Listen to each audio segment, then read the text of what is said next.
Bismillahirrahmanirrahim.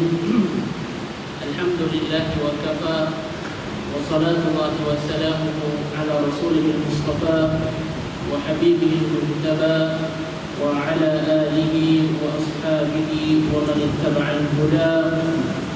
Rabbi shrah li sadri wa yassir li amri wahlul 'uqdatam min lisani yafqahu qawli. Sedang jemaah ibu-ibu, bapak-bapak yang saya kasih sekalian, Assalamualaikum warahmatullahi ta'ala wabarakatuh. Ibu-ibu mungkin boleh dengar atas? Dapat tak dengar pula? Baik.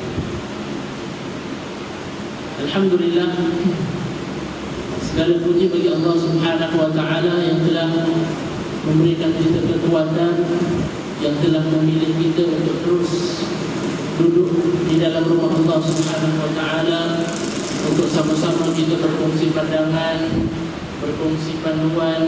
Mudah-mudahan ia menjadikan kita seorang mukmin yang lebih menghargai Islam, yang lebih dirahmati Allah Subhanahu wa taala.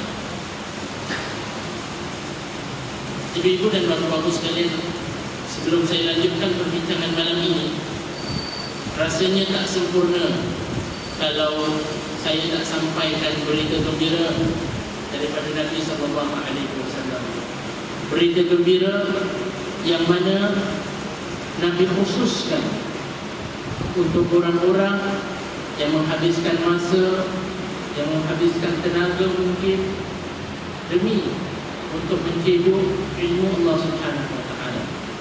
Ibu-ibu dan bapa-bapa, bergembiralah setiap saat seseorang itu keluar mencari ilmu Allah Subhanahu wa taala.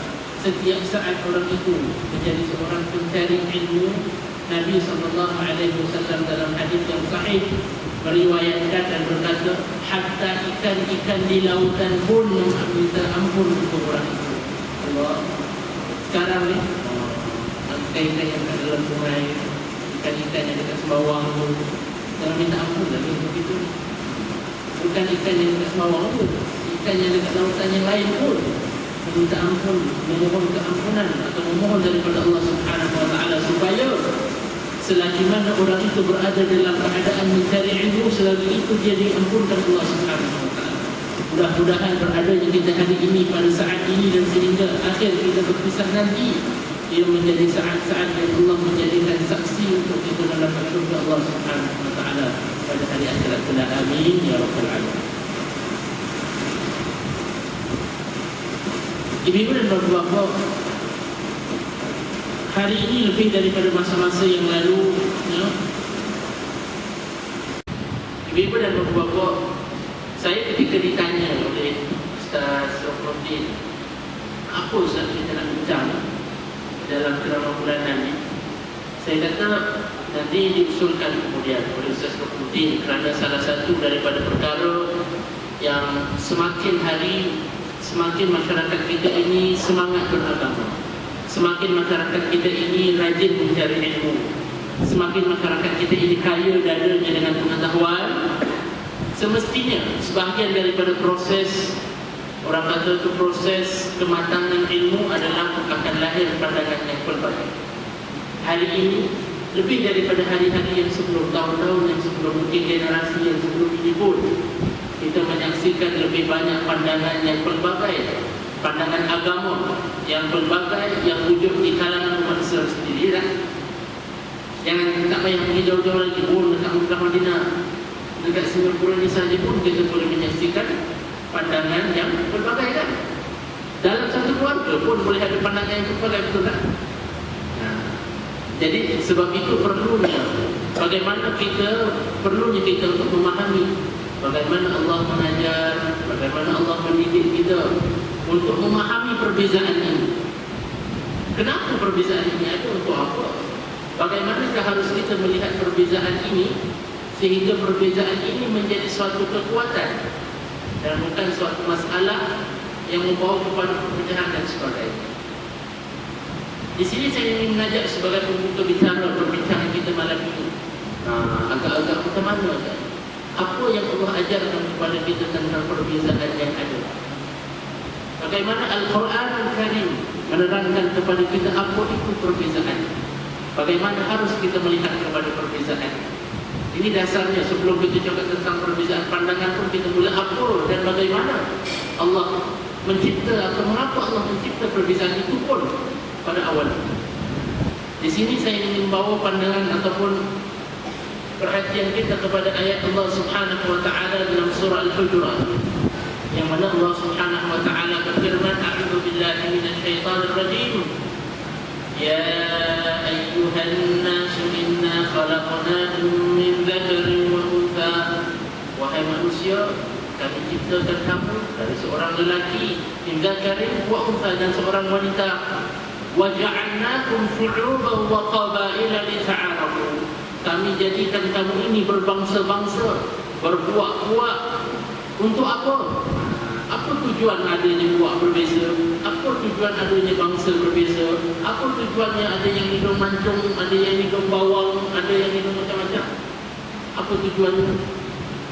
Allah Subhanahu wa ta'ala terangkan, ini namanya illah, sebab, reason yang diberikan Allah dalam Al-Quran. Allah gunakan perkataan lam al-illah, li ta'arafu, supaya kamu ini dapat saling mengenal.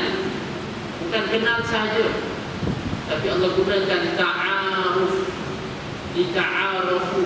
Perkataan arafa, ya'rifu, bukan hanya mengenal, tapi mengetahui dengan mendalam. Lita'arafu. Inna akramakum 'indallahi atqakum. Tapi Allah ingatkan, kamu ni berbeza puaknya, berbeza bangsanya, berbeza bahasa dan budayanya. Tapi ingat, Allah kata, inna akramakum 'indallahi atqakum. Allah jadikan, Allah kata, yang paling mulia di kalangan kamu di sisi Allah adalah yang paling bertakwa. Allah kata kita berbeza. Tapi Allah ingatkan juga, bukan tugas kita kemudian untuk menghukum siapa yang lebih mulia daripada yang siapa. Yang si A lebih mulia daripada si B, yang tinggi lebih mulia daripada yang kurang tinggi, yang banyak pangkatnya lebih tinggi, lebih mulia darjatnya di sisi Allah daripada orang yang tidak ada pangkat dunia. Tidak, Allah kata. Kayu ukur lebihnya seseorang, mulianya seseorang di sisi Allah Subhanahu wa ta'ala adalah sesuatu yang kita semua manusia tak diukur. Apa dia? Ketakwaan. Sengaja Allah jadikan kayu ukur penentu orang itu mulia adalah takwa. Supaya apa? Supaya manusia, bukan tugas manusia untuk mengukur siapa yang mulia. Tugas manusia berusaha menjadi yang paling mulia, tapi tugas manusia bukan untuk menjadi atau mengukur siapa yang lagi mulia. Itu Allah ingatkan. Dalam perbezaan ini, kalau kamu nak tentukan siapa yang mulia, tak perlulah kamu nak ambil tugas. Itu tugas aku. Inna akramakum 'indallahi atqakum. Tugas kita berusaha kita sendiri dahulu, keluarga kita, untuk menjadi yang paling mulia di sisi Allah di pandangan Allah Subhanahu wa ta'ala. Dalam ayat yang lain, dalam Al-Quran, surah Ar-Rum ayat 22, Allah Subhanahu wa ta'ala menerangkan, wa min ayatihi khalqus samawati wal ard wa ikhtilafu alsinatikum wa alwanikum inna fi dzalika laayatin lil alamin.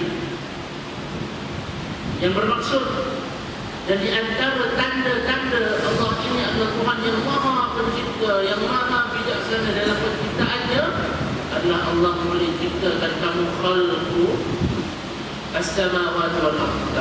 Allah boleh cipta langit dan bumi. Ibu-ibu dan bapa-bapa, ada tak manusia yang lain dalam dunia ini daripada awal Nabi Adam sehingga hari ini yang telah berpuluhan beratusan tahun, dan ada sebahagian pandangan sains jutaan tahun manusia hidup di muka bumi ini, yang boleh mencipta dunia yang lain seperti dunia ini? Ada? Kita hanya boleh mencari kalau ada dunia yang lain, tapi kita tidak boleh mencipta dunia yang sama. Sebab itu Allah kata antara tanda-tanda kebesaran Allah adalah penciptaan bumi dan langit itu. Dengan bagaimana langit ini tidak bertembung, dunia ini tidak bertembung, planet ini tidak bertembung dengan planet yang lain. Matahari secara tetap terbit daripada mana? Barat. Timur lah Ustaz, kalau barat dah kiamat. Kalau barat kita dah ada kat sini dah. matahari terbit daripada timur secara tetap, siapa yang tentukan? Wasyamsu tajri li mustaqarrin laha dzalika taqdirul azizil alim. Wasyamsu, dan matahari itu berputar di atas eksisnya secara tetap, tempat putarannya secara tetap. Wasyamsu tajri li mustaqarrin laha, ini kita tahu kan dalam surah Al-Wajh. Siapa yang tentukan? Allah kata dzalika taqdirul azizil alim. Itu yang menentukan itu adalah ketentuan daripada Al-Aziz yang Maha Mulia, Al-Alim yang Maha Mengetahui. Itu bukan berlaku secara sewenang-wenang, by chance, kebetulan saja matahari terjadi begitu. Kebetulan saja bumi kita ni yang ada manusia, yang ada air. Kebetulan saja kita ni ada dua mata. Kebetulan saja anak kita keluar juga dua mata. Tidak. Ada kuasa pentakdir yang lebih tinggi. Allah kata wa min ayatihi, di antara tanda-tanda ciptaan dan kebesaran Allah adalah khalqus samawati wal ardh. Allah jadikan ciptakan bumi, langit ini dan bumi. Dan kemudian Allah kata di antara tanda ciptaannya, tanda kebesarannya atau kewujudannya juga adalah ikhtilaf alsinatikum wa alwanikum. Kepelbagaian, perbezaan pada bahasa lisan kamu, wa alwanikum, dan warna kulit kamu, maknanya bangsa kamu yang berbeza. Kita semuanya datang daripada satu sumber, tapi kemudian kita boleh pelbagai bangsa, pelbagai bentuk, pelbagai warna, pelbagai budaya, pelbagai bahasa. Saya sampai hari ini saya tetap kagum bagaimana manusia boleh dengan kerencamannya boleh ada berbagai bahasa dalam dunia. Sehingga hari ini saya tetap kagum bagaimana manusia dalam satu muka bumi ini boleh ada begitu banyak bahasa, dialek. Kalau di India sebagai contoh, saya beritahu di teman saya yang pernah kerja bertugas di sana. Negara India sebagai contoh ada lebih daripada 100 dialek dalam satu kawasan negara. Kita sendiri dalam rantau Melayu ni ada berapa banyak dialek? Banyak. Ada Selatan, mungkin dekat Indonesia lagi banyak pulau dan berbagai bangsa. Maka ini semua adalah tanda-tanda kebesaran sunnatullah. Maknanya perbezaan is here to stay. Perbezaan ini adalah satu lumrah yang pasti akan ada dalam dunia. Kerana kalau tidak, bosanlah. Kalau tidak, dunia ini tidak dapat berfungsi sepatutnya seperti mana ia harus berfungsi. Lihat ibu dan bapa-bapa. Kalau saya tanya dekat dalam sini saja, ibu dan bapa-bapa juga, semua sama kerja. Semua yang ada dekat sini sama kepakaran saja. Ustaz, kita semua memang kerja technician saja. Kerja kita memang repair mesin yang ini saja. Bukan mesin yang ini, mesin yang lebih khusus untuk membuat air tu, Ustaz. Tak ada yang kepakaran yang lain. Boleh jadi begitu tak? Dunia. Kalau dunia jadi macam tu, dunia tidak akan dapat berfungsi. Sebab itu Allah ciptakan manusia dalam keadaan yang berbeza ilmunya, berbeza kepakarannya, supaya ada yang jadi engineer, ada yang jadi technician, ada yang jadi pemandu, ada yang jadi doktor, ada yang jadi tukang apa lagi, tukang bina, juru bina dan sebagainya. Kenapa? Supaya manusia ini saling lengkap-melengkap dan kemudian manusia dapat bekerja sama. Sebab manusia kalau semuanya satu orang tak tahu semua, dia tak akan ada rasa perlu kepada orang yang lain. Okay? Bila dia tak ada rasa perlu pada orang yang lain, dia akan jadi manusia yang apa? Manusia yang kerek, manusia yang sombong. Sebab itu Allah tidak himpunkan segala ilmu dalam satu orang. Hatta Rasulullah sallallahu alaihi wasallam, para sahabat pernah datang bertemu dengan Rasulullah sallallahu alaihi wasallam ketika di Madinah. Mereka tanya, ya Rasulullah, ini bagaimana kami nak kawinkan bunga pokok kurma ni dengan pokok kurma? Dan dia kata, kita pernah tanya Nabi, dia tidak dapat panduan daripada Nabi. Dan Nabi kan, apa yang Nabi kata itu adalah wahyu. Jadi Nabi kata, antum a'lamu bi umuri dunyakum, kamu lebih tahu tentang dunia kamu, maknanya dunia profesi kamu. Aku adalah Nabi, tugasku adalah menyampaikan ajaran Allah, mendidik manusia dengan ajaran Allah. Tapi tugas aku bukan tentang bukan tukang kebun. Tukang kebun itu ada yang pengkhususannya sendiri, ada pakarnya sendiri. Maka begitu juga manusia. Allah ciptakan kita semua berbeza supaya kita dapat saling menguatkan antara satu sama lain. Allah ciptakan kita dengan keperluan yang berbeza supaya ada manusia yang lain boleh lengkapkan kita punya keperluan. Dan kita juga terpaksa pergi kepada manusia yang lain untuk nak penuhi keperluan kita. Okeylah, jangan jauh-jauh. Bapak, tahun depan ni raya kita nak jahit laksi baru lah. Tapi tahun lepas ayam cuba nak jahit yang ada rumpul-rumpul, keluar pula gulung-gulung. Jadi tahun ni kita carilah orang yang boleh jahit langsing rumpul-rumpul, bukan keluar jadi gulung. Tak jadilah maksudnya tu. Jadi dia nak penuhi keperluan ini, kemahuan ini, dia kena cari tukang jahit yang pakar. Maka pergilah dia berkenalan dengan orang yang lain. Sebab itu Allah jadikan manusia berbeza-beza supaya apa? Lita'arafu, untuk kamu saling kenal-mengenal, untuk kamu saling mendapat manfaat daripada satu sama lain. Ini antara dasar perbezaan. Kenapa Allah ciptakan manusia itu berbeza. Okey, ini sebahagian daripada permulaan. Kita dah tahu sekarang perbezaan itu bukan asal tujuannya adalah untuk buktikan kepada manusia betapa hebatnya Allah, bahawa dalam 6 bilion atau 7 bilion penduduk dunia ini hampir tidak ada sama yang semuanya 7 bilion. Jangan banyak cakaplah kita punya thumbprint saja, kita punya cap jari, ada yang sama tak dalam dunia ini? Tak ada. Siapa yang boleh ada minda yang cukup bijak nak buat kita yang sedemikian? Allah Subhanahu wa ta'ala. Kalau dari sudut fizikal kita sudah boleh berbeza, ini kan pula dalaman kita, yang mana kita semua mempunyai pengalaman hidup yang berbeza. Ada yang besar dalam keluarga yang senang, ada yang besar dalam keluarga yang mungkin lebih mencabar kehidupannya, ada yang membesar dalam keluarga yang mungkin keluarganya rajin membaca, ada yang besar dalam keluarga yang memang keluarganya rajin berhutang, ada yang keluarganya memang pakar jahit, ada yang keluarganya memang pakar buat kuih. Jadi setiap daripada kita juga besar dalam kehidupan, suasana kehidupan yang berbeza. Dan ini kemudian membentuk diri dan jiwa kita menjadi manusia itu yang segi ada ini. Jadi ini semua untuk apa? Tujuannya nak membuktikan kepada manusia, wahai manusia, aku adalah Allah. Aku mungkin cipta kamu dalam satu-satu keadaan yang kamu semua mesti ada dua mata, satu hidung, satu mulut. Tapi terlalu banyak lagi perbezaan. Dan perbezaan ini adalah untuk menunjukkan betapa tingginya kebijaksanaan Allah Subhanahu wa ta'ala dalam kamu. Walaupun kamu ini semua namanya manusia, tapi tak akan ada satu yang betul-betul sama. Hatta ayat tidak boleh semua. Kalau pada sudut zahirnya semua boleh sama, tapi dari sudut emosi, kemampuan kapasiti mentalnya mungkin juga berbeza. Boleh dan pasti akan berbeza. Jadi ini adalah bagaimana Allah menerusi beberapa ayat dalam Al-Qurannya nak kita tahu.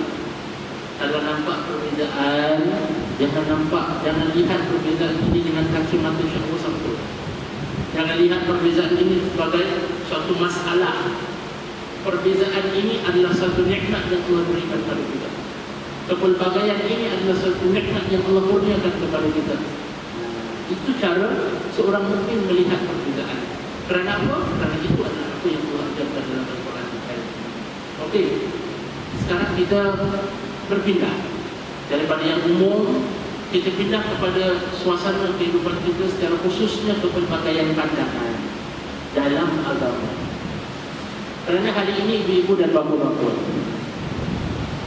dunia kita ini menjadi dunia yang semua orang atau hampir ramai orang, kalau tak semua lah saya tak tahu, tapi ramai orang mesti ada satu nama, satu akaun. Nama akaun pendeknya FB, Facebook. Sekarang yang atuk dengan nenek pun ada Facebook kan? Atuk dengan nenek cepat-cepat gambar dengan cucunya, lagi cepat daripada cucunya. Nenek baru ambil gambar-gambar cucu, dah letak upload sekejap lagi, kita cepat penting dah keluar dah gambar tadi. Yang atuknya lagi cepat upload gambar daripada cucunya kan. Twitter itu saya tak tahu kalau dia ada juga banyak buat itu sekarang. Tak satu. Pertukaran maklumat dan tempat-tempat orang melahirkan perasaan itu semakin mudah. Kalau dulu orang mengamuk dengan kawan, mungkin mengamuk dengan kenalan, tapi hari ini dia boleh mengamuk dekat Facebook. Dia boleh beritahu satu dunia perasaan marah dulu. Dia boleh bilang satu dunia yang kucing dia dah beranak dulu. Boleh kan? Boleh. Dan kerana adanya ini, maklumat ataupun wadah ini yang boleh membawa kebaikan sebenarnya, ya tak? Dia menimbulkan kepelbagaian ataupun pelbagaian dan kerencaman idea itu semakin nampak. Yang ini amalkan secara lain, yang itu amalkan secara lain. Yang ini melihat cara lain, yang ini melihat cara lain. Ya tak? Dalam wadah-wadah ini. Dan ini yang sekarang kita lihat.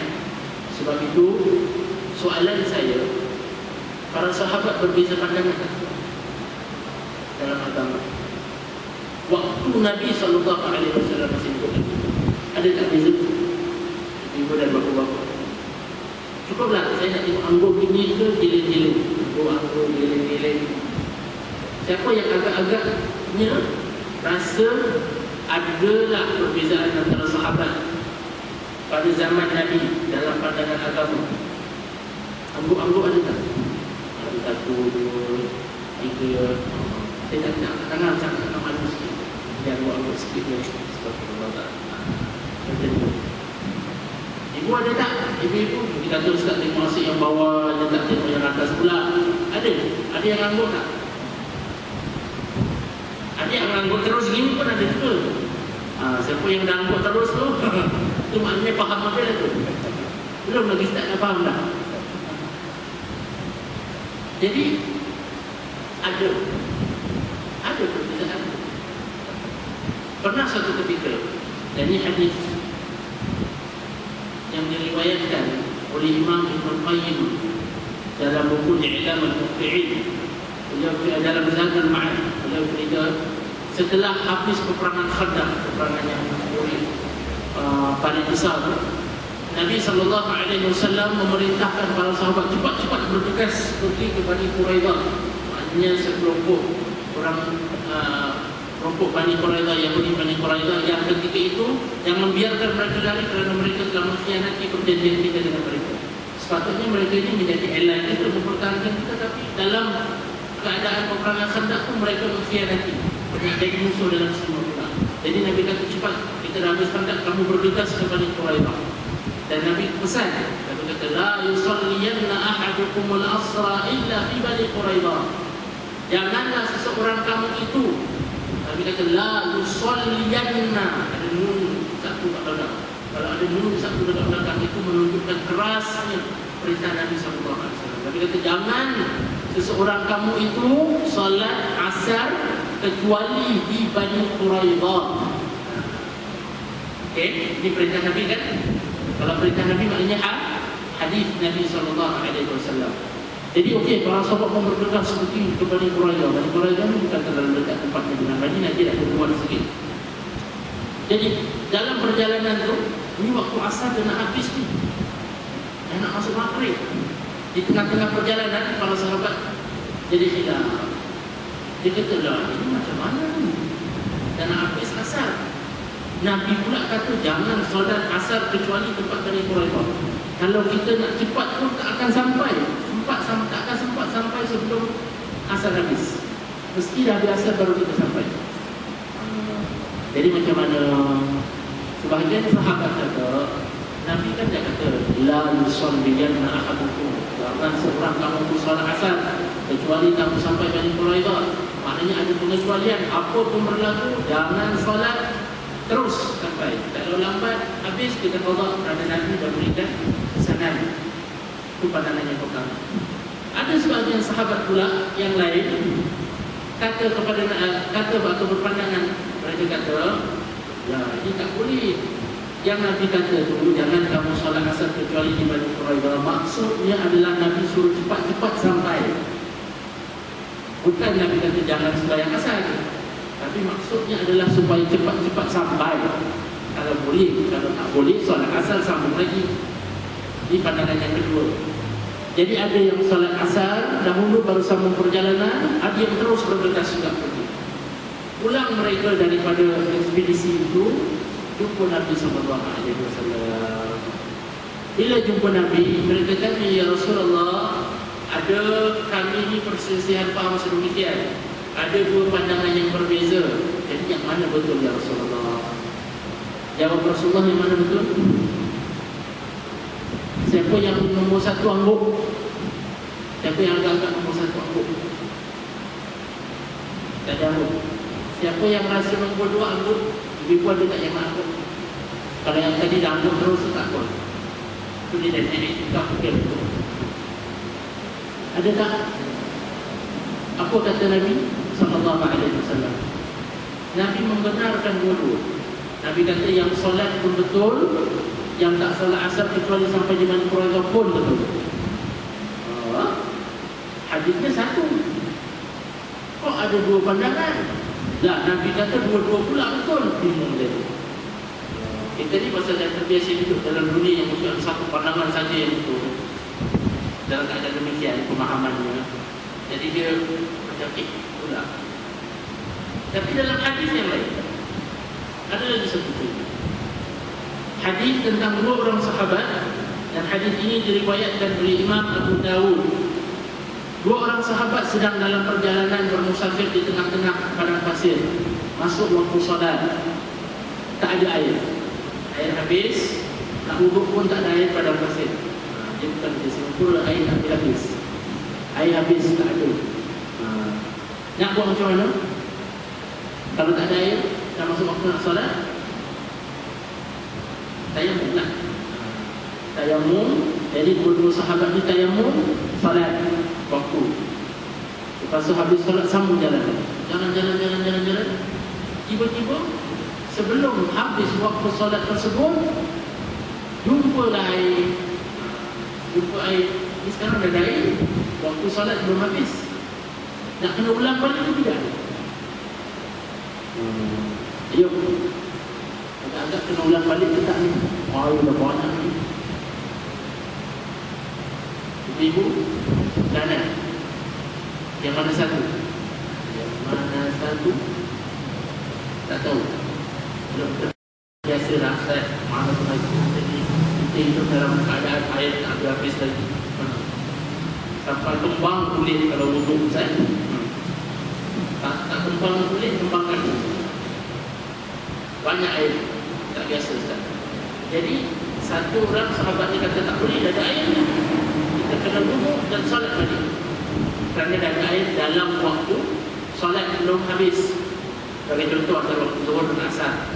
Kan? Antara waktu zuhur dan asar. Okey. Yang seorang sahabat itu tadi dah solat. Dah habislah kewajipan. Kita tayamum itu sebab tak ada air. Bukan kita suka-suka air betul. Jadi bila tayamum, kita dah laksanakan solat, kewajipan dah terlepas. Bila terlepas kewajipan, dah tak payah solat lagi lah. Waktu nak solat lagi. Jadi satu solat, satu tak solat. Balik jumpa Nabi SAW. Tanya Nabi, ya Rasulullah, yang mana satu betul agak-agak? Nabi kata apa? Kamu yang tak solat semula, masuk ke sunnah. Kamu telah menepati sunnah Nabi SAW. Kamu yang dah solat dua kali, Nabi kata apa? Salah. Nabi kata bagi kamu dua pahala kerana kamu telah solat dua. Nampak tak? Nabi masih hidup. Hadis Nabi ni satu kan? Ayat Quran pun dia faham yang sama tentang tayamum. Tapi Nabi SAW, peristiwa-peristiwa ini menunjukkan kita bahawa daripada satu hadis, daripada satu ayat Al-Quran itu boleh akan keluar banyak pandangan yang berbagai. Mungkin daripada sudut pemahaman orang itu terhadap ayat ataupun hadis. Mungkin sebab mungkin orang itu tidak pernah jumpa hadis demikian, orang lain pernah jumpa hadis demikian dan sebagainya. Lumrah. Dan ini adalah juga merupakan tradisi para ulama. Ulama kita berbeza pandangan tak? Berbeza. Kalau tidak ada mengatakan berbeza. Ulama kita berbeza pandangan bukan hanya dalam fiqh, dalam banyak sudut kehidupan keagamaan, dari sudut fikirnya, dari sudut kerohaniannya, dari sudut melihat beberapa perkara tentang hari kiamat sebagai contoh. Ya kan? Berbeza. Tapi bagaimana mereka itu berbeza? Imam Malik rahimahullah ta'ala merupakan imam Darul Hijrah, imam kepada tempat ataupun imam Darul Hijrah. Beliau bermasyarakat di Madinah Munawwarah.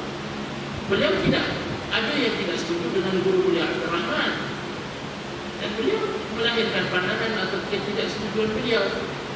Imam Syafi'i rahimahullah ta'ala, ada pandangan-pandangan Imam Malik yang merupakan Imam Syafi'i ini murid kepada Imam Malik kan, hafal Muwatta'nya sampai habis, duduk lebih daripada 10 tahun dengan Imam Malik menuntut lebih kurang ilmu.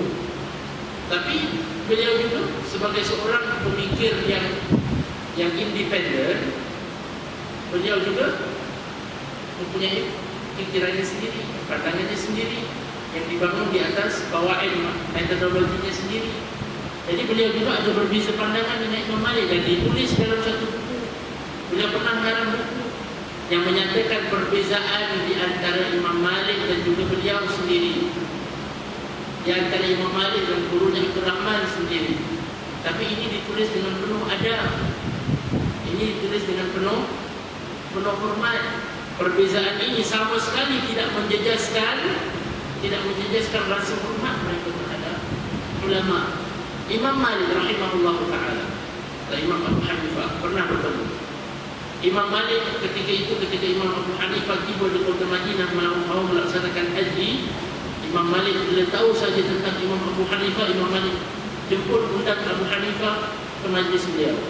Imam Malik kata kepada murid-muridnya, orang ini atau alim ini, kepakarannya dalam berbahas atau berdebat, kalau dia nak buktikan kamu bahawa tiang kayu ini adalah emas, dia saya boleh melakukan demikian. Dia nak menunjukkan keagungan ataupun bagaimana dia memuliakan Imam Abu Hanifah. Kita tahu Syafi'i, kita yang masyhur membaca doa qunut dalam subuhnya. Tapi bila menziarahi makam Imam Abu Hanifah di Masjid Imam Abu Hanifah, beliau tak melakukan qunut sebagai tanda hormat kepada Imam Abu Hanifah. Ini adalah tingginya adab para ulama sesama mereka yang berbeza pandangan. Saya baru-baru ini, saya bulan yang lepas, saya baru pulang daripada Mesir, selama sebulan di sana. Saya sempat bertemu dengan salah seorang ulama Syria, Syekh Husamuddin Fahfur. Beliau adalah rektor Ma'had Fatah, salah satu tempat atau ma'had di Syria yang mana pelajar kita ada belajar di sana. Kita bertemu beliau dan kita minta panduan, minta nasihat. Beliau kata, kamu di sini bersama dengan Syekh Ali Muhammad, Mufti Mesir yang sebelum ini. Beliau baru saja selesai, baru retire 3 Mac yang lalu. Beliau kata, aku amat rapat dengan Ali Jumaah. Ya, kami berbeza pandangan tentang faedah bed. Dr. Ali Jumaah mempunyai pandangannya sendiri tentang faedah bed. Sudah berpandangan faedah bed itu bukan termasuk dalam riba. Dan dia kata, aku ada pandangan yang lain, dan aku berpandangan bahawa faedah bed itu termasuk dalam riba. Tapi walaupun demikian, dia kata, huwa sadiquna wa habibuna. Beliau ini adalah teman akrab saya, teman baik saya, dan kamu dan aku tidak mengenali orang alim yang lebih alim daripada beliau. Jadi ambillah ilmu daripada beliau. Itu pesan pada kami. Karena ketika itu saya menjalani latihan di Darul Iftah. Allah berbeza pandangan. Ya, satu tentang satu perkara, yang satu kata boleh halal, yang satu kata haram. Tapi dia kata kamu belajar dengan orang ini, kerana orang ini ilmunya memang kukuh. Ini ulama. Bagaimana keadaan kita hari ini? berjumpa secara khusus. Bagaimana kita berdepan dengan perbezaan yang sedemikian. Ini yang kita nak terus-terus bincangkan. Kadang-kadang saya bukan satu guru, tapi kadang-kadang masa di mana-mana jumpa orang kata kau jangan belajar dengan ini ajar tak betul. Padahal yang dibawa adalah pandangan ulama yang lain. Bukan tak betul dalam rangka terkeluar daripada Islam, tidak. Dia hanya berbeza pandangan. Tak apalah. Ada yang kata kunut tak payah baca subuh, ada yang kata kunut masuk subuh harus baca. Pokoknya kita jelas, kita nak buat ini apa hujahnya, apa dalilnya, apakah pandangan ulama tentangnya, mengapa mereka kata demikian. Lepas tu masing-masing buat mengikut penerimaan mereka dan kesesuaian mereka. Kalau daripada dulu Imam Abu Hanifah dengan Imam Syafi'i tetap berbeza, kita yang sekarang datang ni, yang macam saya baru habis ngaji baca Quran aja, belum habis hafal pun, takkan kita nak kata kita ni boleh buat sendiri pandangan. Bukan saya kata kita tidak perlu mencari hujah, perlu. Kita perlu memahami kenapa ulama ini berpandangan demikian. Kenapa agak-agaknya Imam Hanifah kata tak perlu, kenapa Imam Syafi'i kata perlu baca pula.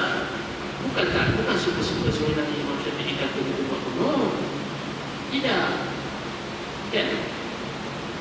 Imam Syafi'i dalam satu hadis, antara sandaran beliau, pernah dalam satu hadis masyhur sahih yang diriwayatkan daripada Abu Hurairah radhiyallahu ta'ala anhu. Abu Hurairah meriwayatkan bahawa ketika itu beliau sendiri atau Nabi SAW sedang mengimami mereka pada waktu subuh dan masih membaca doa kunut, walaupun di luar waktu-waktu yang ada peperangan, waktu-waktu ketidakamanan. Waktu itu aman, tidak ada masalah. Tapi beliau meriwayatkan Abu Hurairah ini masuk Islamnya tahun berapa? Tahun 7 Hijrah. Dah lama kan? Dah lama. Nabi SAW pindah hijrah ke Madinah, baru Abu Hurairah masuk Islam. Masih Nabi SAW baca kunut.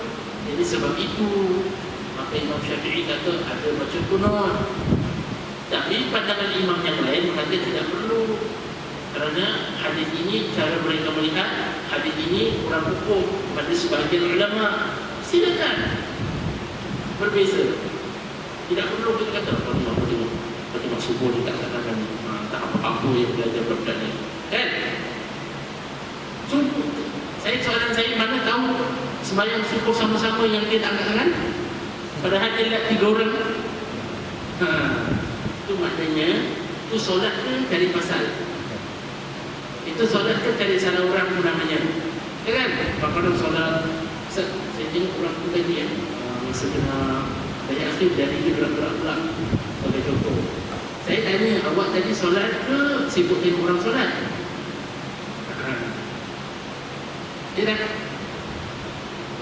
Dia bergerak. Jadi ada hadis riwayat bahawa Nabi SAW bila bertasyahud jarinya angkat berhenti di situ. Tapi ada sebagian riwayat yang lain tambahan di belakang bahawa Nabi kemudian menggerakkan jarinya.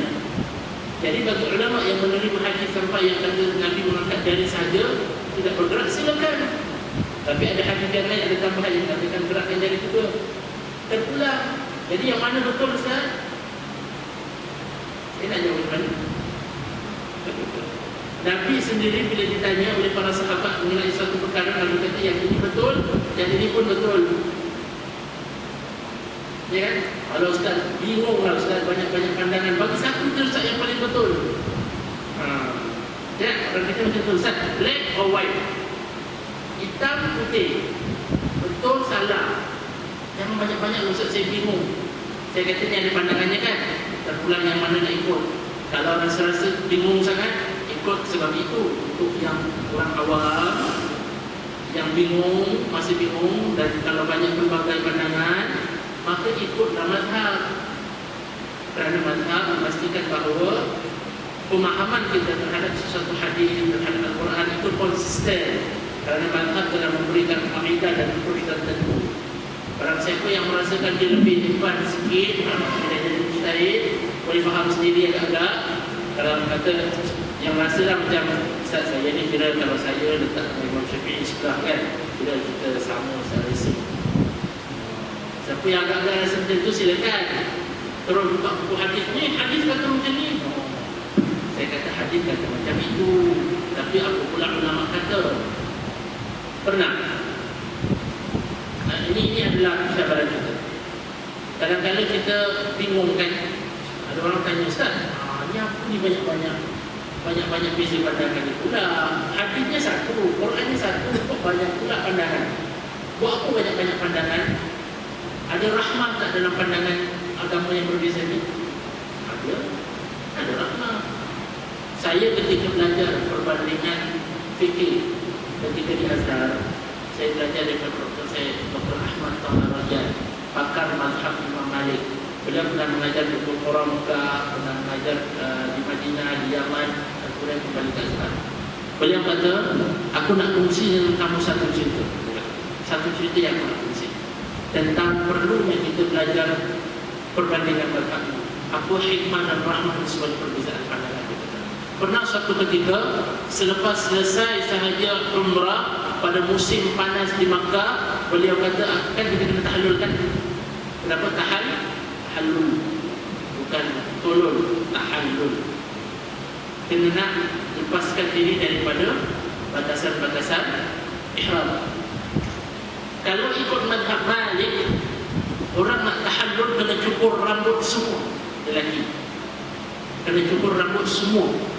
Tak ada main tinggal-tinggal lagi nak macam Ronaldo ke macam siapa ke, tak ada. Yang ni nak Ustaz, saya nama Irwan jadi nak buat macam air, tak ada. Semua habis cincin. Itu adalah pandangan mazhab Maliki, baru sah lepas daripada ihram. Kemudian dia kata, tapi pada waktu itu aku dalam seorangan, habis umrah musim, kita tahu lah kan kalau musim panas dekat Mekah ni, bulan 6, panasnya macam mana panas? Tak panas sangat lah Ustaz, dalam 40 degree semua, tak panas sangat. Saya pernah tawaf, basahkan kain, taruh atas kepala, pusingan ketiga Kaabah dah macam bisa goreng dah, sebab panas sangat. Dan itu muda-muda sikit, sekarang pun masih muda lagi. Dan muda ni orang nak kira lah, tahu terzuhurkan. Jom kita tahu terzuhur.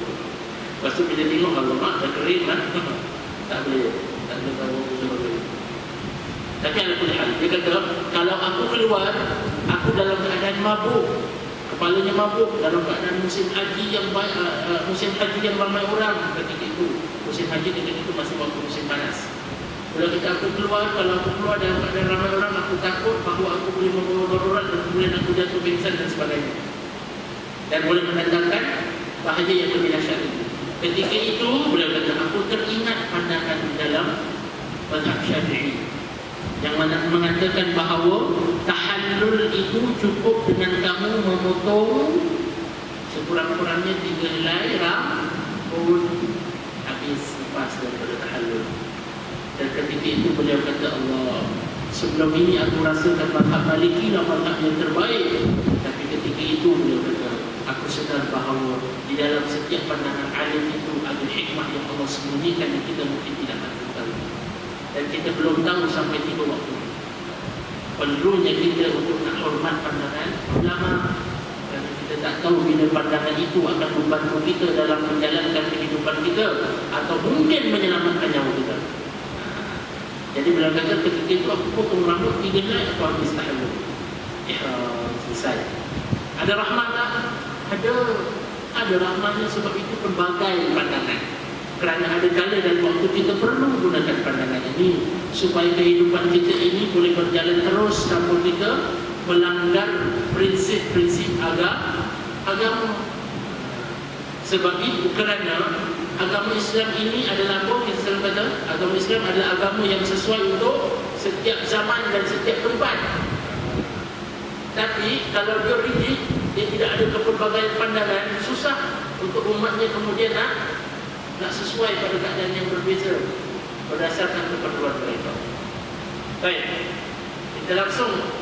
Ini adalah jenis-jenis khilaf, perbezaan yang ada dalam pandangan agama secara khusus. Tapi ada pandangan agama khilaf yang berbahaya. Ada yang berbahaya. Khilaf yang macam mana berbahaya? Dia khilaf yang membawa kepada pergaduhan, khilaf yang membawa kepada kita berkelahi, khilaf yang membawa kepada kita benci-membenci, buang muka, tak nak datang rumah saudara. Dekat dia ni apa saja ni, nak bid'ah ni semua, aku tak nak ikut dia. Yang ini pula kau kata kita bid'ah, kau lagi khawarij. Allah. Jadi tentulah dalam usaha mereka ini kononnya nak menegakkan yang lebih benar, mereka boleh membawa kepada satu bahaya yang boleh menyebabkan menghalang mereka daripada masuk syurga Allah Subhanahu wa taala. Apa dia? Memutuskan silaturahmi.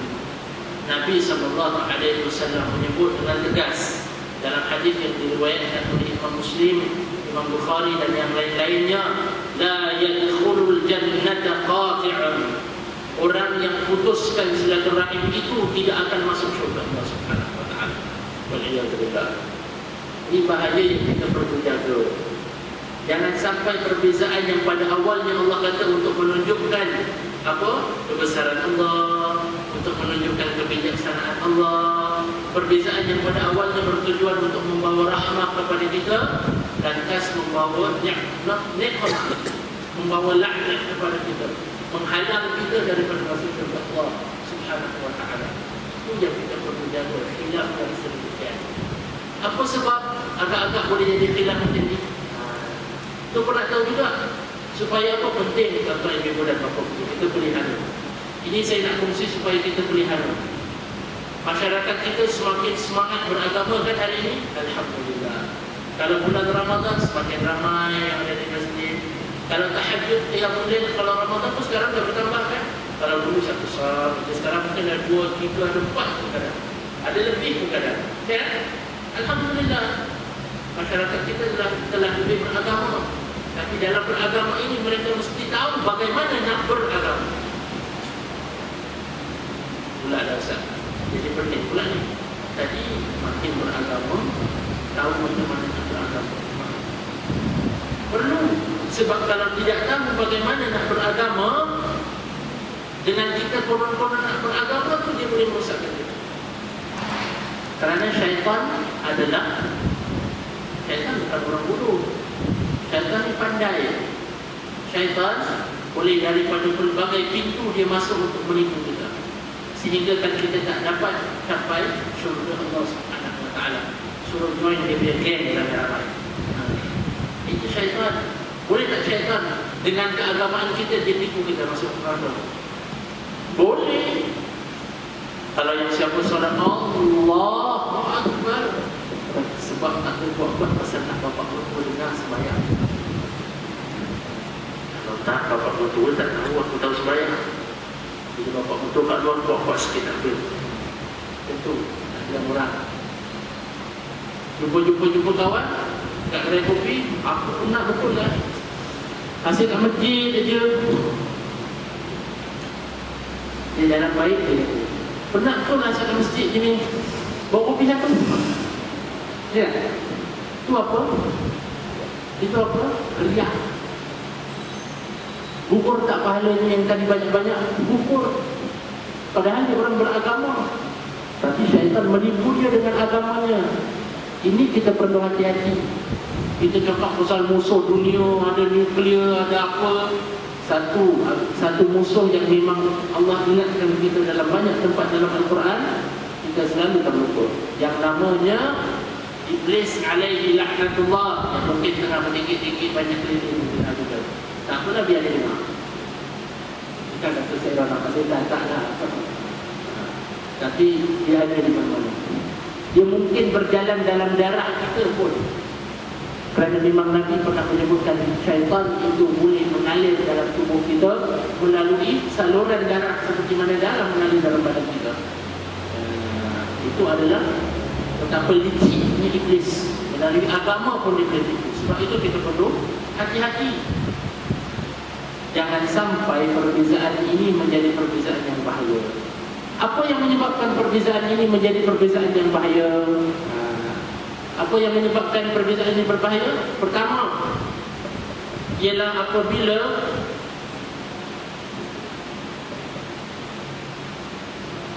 perbezaan ini didorong oleh perasaan hasad dengki. Hasad dengki berlaku tak? Boleh berlaku.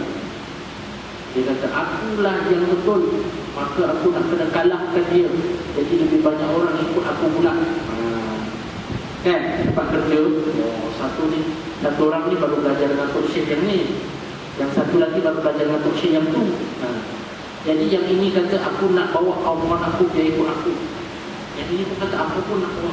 Mana boleh dia seorang aja yang orang lain dengar cakap dia, aku pun nak orang dengar cakap aku juga. Lepas tu dia dulu jadi hero. Dia keluar hadis, dia keluar Quran, dia keluar hadis, dia keluar Quran. Saya tanya ni, Assalamualaikum, dia nak tanya sajalah. Tuan-tuan haji ni dapat pandangan ni semua ni macam mana ni?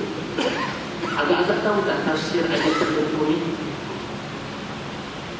Baca tafsir ni dekat mana? Ada ustaz terjemahan tafsir Ibn Katsir. Baru baca terjemahannya saja dah buat hukum sendiri. Belum faham tafsirannya sendiri. Daripada sudut bahasa Arab ni kenapa berbeza demikian? Itu bahaya. Bahaya kerana dia tidak ada metodologi yang tetap. Bukan saya kata kita tak boleh membuat pandangan kita pada cuba mencungkil kebaikan hikmah daripada ayat Al-Quran itu silakan. Tapi dalam pembikinan hukum, dalam mengeluarkan pandangan agama tertentu, kita perlu tahu, kita perlu jelas, kita ada metodologi yang ulama semua guna pakai. Jangan sampai cara kita memahami hadis ini tidak selari dengan cara ulama memahami hadis. Kalau tidak jadi masalah. Jadi masalah. Saya bagi contoh. Satu hadis Nabi SAW menyebutkan, barang siapa yang meninggal dunia dan tidak melakukan bai'ah, maka dia mati dalam keadaan mati jahiliyah. Datang satu member ni, dia kata, nampak Ustaz, hadis ni cakap barang siapa mati tak ada buat bai'ah, maka dia mati dalam keadaan kufur, terkeluar daripada Islam. Saya tanya, Assalamualaikum, ini awak cakap ni, yang orang ini kalau tak ada bai'ah dia kafir, ini dapat dari mana? Hadis ni lah Ustaz. Saya kata dalam hadis ini, mana yang sebut dia kafir? Tu mati dalam keadaan jahiliyah. Orang kalau jahiliyah kan baru masuk Islam, maknanya dia kafir. Saya kata awak dah tengok macam mana ulama faham apa maksud mati dalam keadaan jahiliyah ni apa? Boleh tak boleh Ustaz? Saya kata awak dah buka buku Imam An-Nawawi dalam yang menerangkan hadis ini bagaimana nak dipahami oleh ulama sebelum ini. Saya mana tahu bahasa Arab Ustaz. Habis kenapa nak suka-suka cakap, ini Quran cakap, ini hadis cakap, sewenang-wenangnya dia cakap. La haula wala quwwata illa billah. Ini kita perlu wara', berhati-hati bila nak melahirkan pandangan. Tak mau confident bodoh. Ini saya panggil confident bodoh. Dia confident macam ya. Tapi lepas tu bila tanya sikit, dia kata buka sikit buku Imam Nawawi, bahasa Arab bondol, orang kata, mana saya tahu Ustaz, ada tanda. Saya tahu yang baca Alhamdulillah di Rabbil Alamin. Maknanya belum boleh dah buat fahaman sendiri. Kena tanya ulama bagaimana nak memahami. Saya kata Imam An-Nawawi kata mati dalam keadaan mati jahiliyah ini maknanya dalam keadaan dosa besar. Itu kalau dalam keadaan ada yang namanya khalifah, pimpinan Islam. Kalau tak ada pimpinan Islam, hukum ini tidak terlaksana. Ini cara ulama faham hadis ini. Jadi jangan sewenang-wenangnya buka. Saya dah banyak buku ni semua.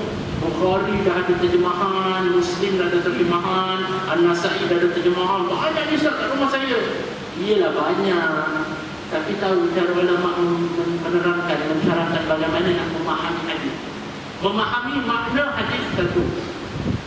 Makna secara literal. Tapi memahami tafsiran hadis itu memerlukan ilmu lain. Dan itu memerlukan pemahaman bagaimana ulama menafsirkan perkataan-perkataan tertentu berdasarkan hadis-hadis yang lain atau ayat Al-Quran yang lain yang menerangkan. Ya kan, bahaya kan? Jadi jangan masjid Asy-Syafa'ah ada banyak terjemahan hadis kan, dalam hadis buka sajalah terjemahan hadis. Saya kira dah jadi pakar hadis. Allah, saya kata kerek betul dah orang ni. Yang dah habis belajar bertahun pun masih merujuk kepada buku ulama untuk memahami bagaimana metodologi cara ulama memahami hadis. Ini kita sebenarnya baru tahu tengok terjemahan saja dah kita buat sendiri bahan. Jadi ibu-ibu dan bapak-bapak, Nabi pernah berpesan. Nabi kata, barang siapa, dan hadis ini diriwayatkan oleh Imam Ahmad, Imam Abu Dawud dan Imam Tirmidzi. Nabi kata, akan ada barang siapa di antara kamu, biasalah saya mana pun lagi kita hidup dalam keadaan air tak habis lagi, sampai tumbang kulit kalau wuduk saya. Tak kembang kulit, kembangkan banyak air, tak biasa Ustaz. Jadi satu orang sahabat ni kata tak boleh, dah ada air, kita kena duduk dan solat balik kerana dah ada air dalam waktu solat belum habis. Sebagai contoh antara waktu zuhur dan asar, ya, antara waktu zuhur dan asar. Okey, yang seorang sahabat itu tadi dah solat, dah habis lah kewajipan, kita tayamum sebab tak ada air. Bukan kita suka-suka itu. Jadi bila tayamum, kita dah laksanakan salat, kewajipan dah terlepas. Bila terlepas kewajipan, dah tak ada solat lagi lah. Buat pun nak solat lagi. Jadi satu solat, satu tak solat. Balik jumpa Nabi SAW. Tanya Nabi, ya Rasulullah, yang mana satu betul agak-agak? Nabi kata, apa? Kamu yang tak solat semula, masuk ke sunnah. Kamu telah menepati sunnah Nabi SAW. Kamu yang dah solat 2 kali, Nabi kata apa? Salah. Nabi kata bagi kamu 2 pahala kerana kamu telah solat 2. Nampak tak? Nabi masih hidup. Hadis Nabi ni satu kan? Ayat Quran pun dia faham yang sama tentang tayamum. Tapi Nabi SAW, peristiwa-peristiwa ini menunjukkan kita bahawa daripada satu hadis, daripada satu ayat Al-Quran itu boleh akan keluar banyak pandangan yang berbagai. Mungkin daripada sudut pemahaman orang itu terhadap ayat ataupun hadis. Mungkin sebab orang itu tidak pernah jumpa hadis demikian, orang lain pernah jumpa hadis demikian dan sebagainya. Lumrah. Dan ini adalah juga merupakan tradisi para ulama. Ulama kita berbeza pandangan tak? Berbeza. Kalau tidak, takkanlah mengatakan berbeza. Ulama kita berbeza pandangan bukan hanya dalam fiqh, dalam banyak sudut kehidupan keagamaan, dari sudut fikirnya, dari sudut kerohaniannya, daripada sudut melihat beberapa perkara tentang hari kiamat sebagai contoh. Ya kan? Berbeza. Tapi bagaimana mereka itu berbeza? Imam Malik rahimahullah ta'ala merupakan imam Darul Hijrah, imam kepada tempat ataupun imam Darul Hijrah. Beliau bermasyarakat di Madinah Munawwarah. Beliau tidak ada yang tidak setuju dengan guru beliau Abdul Rahman, dan beliau melahirkan pandangan atau ketidaksetujuan beliau. Imam Syafi'i rahimahullah ta'ala, ada pandangan-pandangan Imam Malik yang merupakan Imam Syafi'i ini murid kepada Imam Malik kan, hafal muwatta'nya sampai habis, duduk lebih daripada 10 tahun dengan Imam Malik menuntut lebih kurang ilmu. Tapi beliau juga sebagai seorang pemikir yang independen, beliau juga mempunyai fikirannya sendiri, pandangannya sendiri yang dibangun di atas qawaid metodologinya sendiri. Jadi beliau juga ada berbeza pandangan dengan Imam Malik dan ditulis dalam satu buku. Beliau pernah mengarang buku yang menyatakan perbezaan di antara Imam Malik dan juga beliau sendiri. di antara Imam Malik dan gurunya Abdul Rahman sendiri. Tapi ini ditulis dengan penuh adab. Ini ditulis dengan penuh hormat. Perbezaan ini sama sekali tidak menjejaskan rasa hormat mereka terhadap ulama. Imam Malik rahimahullah taala dan Imam Abu Hanifah pernah bertemu. Imam Malik ketika Imam Abu Hanifah tiba di kota Madinah mau melaksanakan haji, Imam Malik bila tahu saja tentang Imam Abu Hanifah, Imam Malik jemput undang Abu Hanifah ke majlis beliau.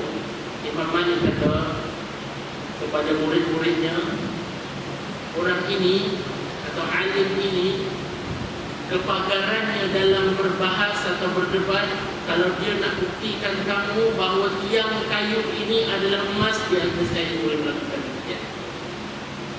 Dia nak menunjukkan keagungan ataupun bagaimana dia memuliakan Imam Abu Hanifah.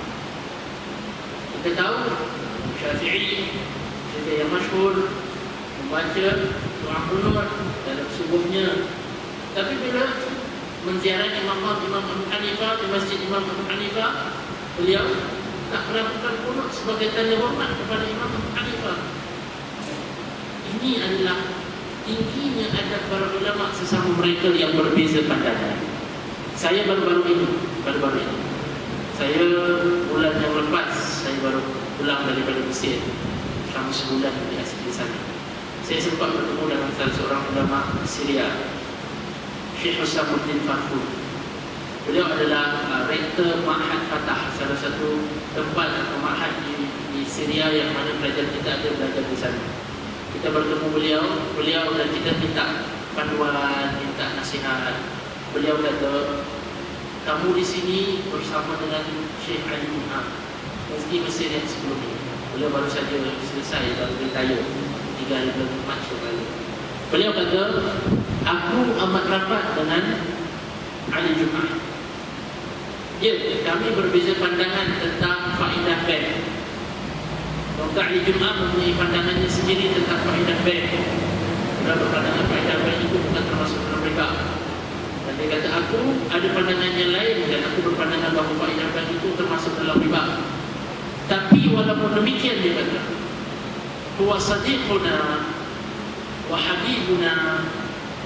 Beliau ini adalah teman akrab saya, teman baik saya, dan kamu dan aku tidak mengenali orang alim yang lebih alim daripada beliau. Jadi ambillah ilmu daripada beliau. Ini pesan pada kami. Karena ketika itu saya menjalani latihan di Darul Iftah. Allah berbeza pandangan. Ya, satu tentang satu perkara, yang satu kata boleh halal, yang satu kata haram. Tapi dia kata kamu belajar dengan orang ini, kerana orang ini ilmunya memang kukuh. Ini ulama. Bagaimana keadaan kita hari ini? Bagaimana keadaan kita di Singapura secara khusus?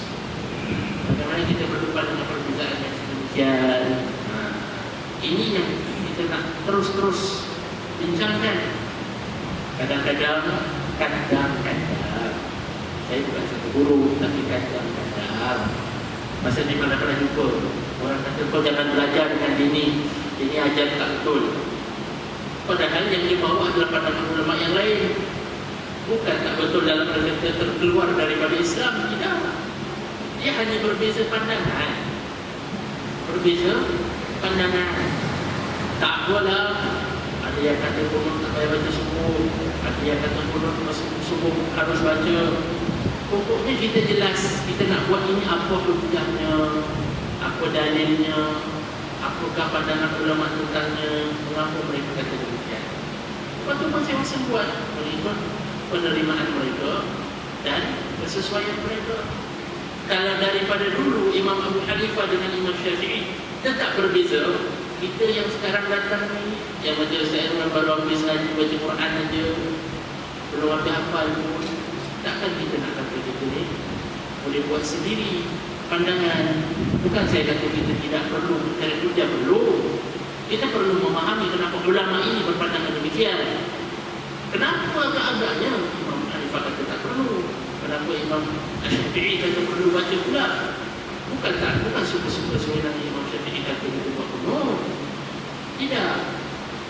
Kan? Imam Syafi'i dalam satu hadis antara sandaran beliau pernah dalam satu hadis masyhur sahih yang diriwayatkan daripada Abu Hurairah radhiyallahu ta'ala anhu. Abu Hurairah meriwayatkan bahawa ketika itu beliau sendiri atau Nabi SAW sedang mengimami mereka pada waktu subuh dan masih membaca doa qunut, walaupun di luar waktu-waktu yang ada peperangan, waktu-waktu ketidakamanan. Waktu itu aman, tidak ada masalah. Tapi beliau meriwayatkan Abu Hurairah. Abu Hurairah ini masuk Islamnya tahun berapa? Tahun 7 Hijrah. Dah lama kan? Dah lama. Nabi SAW pindah hijrah ke Madinah, baru Abu Hurairah masuk Islam. Masih Nabi SAW baca qunut. Jadi sebab itu maka Imam Syafi'i kata ada baca qunut. Tapi pandangan imam yang lain mengatakan tidak perlu. Kerana hadis ini, cara mereka melihat hadis ini kurang hukum pada sebahagian ulama. Silakan, berbeza.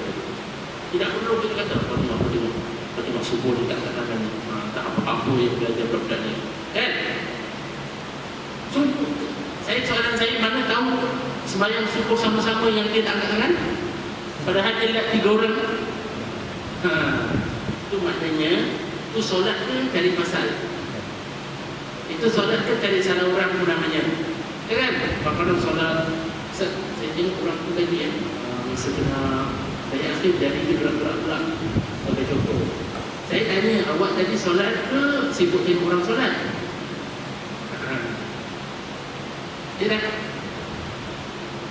Dia menggerak jari. Ada hadis riwayat bahawa Nabi SAW bila bertasyahud jarinya angkat berhenti di situ. Tapi ada sebagian riwayat yang lain tambahan di belakang bahawa Nabi kemudian menggerakkan jarinya. Jadi bagi ulama yang menerima hadis sampai yang kata Nabi mengangkat jari saja tidak bergerak, silakan. Tapi ada hadis yang lain, ada tambahan yang katakan gerakkan jari juga. Terpulang. Jadi yang mana betul Ustaz? Saya nak jawab mana? Nabi sendiri bila ditanya oleh para sahabat mengenai satu perkara, Nabi kata yang ini betul, yang ini pun betul. Ya kan? Kalau Ustaz bingung lah, Ustaz banyak-banyak pandangan, bagi satu je Ustaz yang paling betul. Ya, orang kita macam tu, Ustaz, black or white, hitam putih, betul salah. Jangan banyak-banyak Ustaz, saya bingung. Saya kata ni ada pandangannya kan, terpulang yang mana nak ikut. Kalau rasa-rasa bingung sangat, ikut sebab itu. Untuk yang orang awam yang bingung, masih bingung, dan kalau banyak pelbagai pandangan, maka ikutlah mazhab. Kerana mazhab memastikan bahawa pemahaman kita terhadap sesuatu hadis, terhadap Al-Quran itu konsisten. Kerana mazhab telah memberikan kaidah dan approach tertentu. Barang siapa yang merasakan dia lebih hebat sikit, dia jadi mujtahid, boleh faham sendiri agak-agak. Kalau kata yang rasalah macam Ustaz, saya ni kira kalau saya letak Imam Syafi'i sebelah kan, kira kita sama secara isi. Siapa yang agak-agak rasa macam itu, silakan terus buka buku hadis ni, hadis kata macam ni. Saya kata hadis kata macam itu, tapi apa pula ulama kata? Pernah. Nah, ini adalah cabaran kita. Kadang-kadang kita bingung kan. Ada orang tanya, Ustaz, ni apa ni banyak-banyak beza pandangan ni pula. Hadisnya satu, Qurannya satu, kok banyak pula pandangan. Buat apa banyak-banyak pandangan? Ada rahmat tak dalam pandangan agama yang berbeza ni? Ada rahmat. Saya ketika belajar perbandingan fikih ketika di Azhar, saya belajar dengan Dr. Ahmad Tahar Rajad, pakar mazhab Imam Malik. Beliau pernah mengajar di Qura Mekah, pernah mengajar di Madinah, di Yaman, dan kemudian kembali ke Azhar. Beliau kata, aku nak kongsi dengan kamu satu cerita. Satu cerita yang aku nak kongsi tentang perlunya kita belajar perbandingan mazhab ini. Apa hikmah dan rahmat sebagai perbezaan pandangan kita. Pernah suatu ketika selepas selesai sahaja umrah pada musim panas di Makkah, beliau kata, kan kita kena tahallul kan? Kenapa tahallul? Bukan tolol, tahallul. Kena nak lepaskan diri daripada batasan-batasan ihram. Kalau ikut mazhab Malik, Orang nak tahallul kena cukur rambut semua. Lelaki kena cukur rambut semua. Tak ada main tinggal-tinggal lagi nak macam Ronaldo ke macam siapa ke. Tak ada. Yang ni nak Ustaz. Saya nama Irwan jadi nak buat macam tak ada. Semua habis cincin. Itu adalah pandangan mazhab Maliki. Baru sah lepas daripada ihram.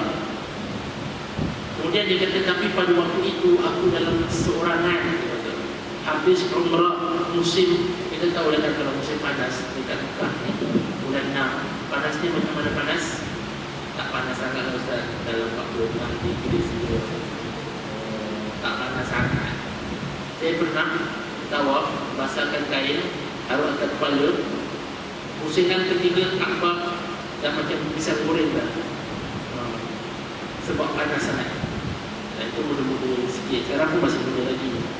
Dan muda ni orang nak terror lah, tahu waktu zuhur kan. Jom kita tahu waktu zuhur. Lepas tu bila tengok alamak dah kering lah. Tak boleh tahu waktu zuhur. Tapi ada pun hal. Dia kata, kalau aku keluar, aku dalam keadaan mabuk, kepalanya mabuk, dalam keadaan musim haji yang ramai orang ketika itu. Musim haji ketika itu masih waktu musim panas. Kalau aku keluar dalam keadaan ramai orang, aku takut bahawa aku boleh membawa darurat dan kemudian aku jatuh pingsan dan sebagainya. Dan boleh mendatangkan bahaya yang lebih dahsyat itu. Ketika itu, beliau kata, aku teringat pandangan di dalam mazhab Syafi'i yang mengatakan bahawa tahallul itu cukup dengan kamu memotong sekurang-kurangnya 3 helai rambut habis lepas daripada tahallul.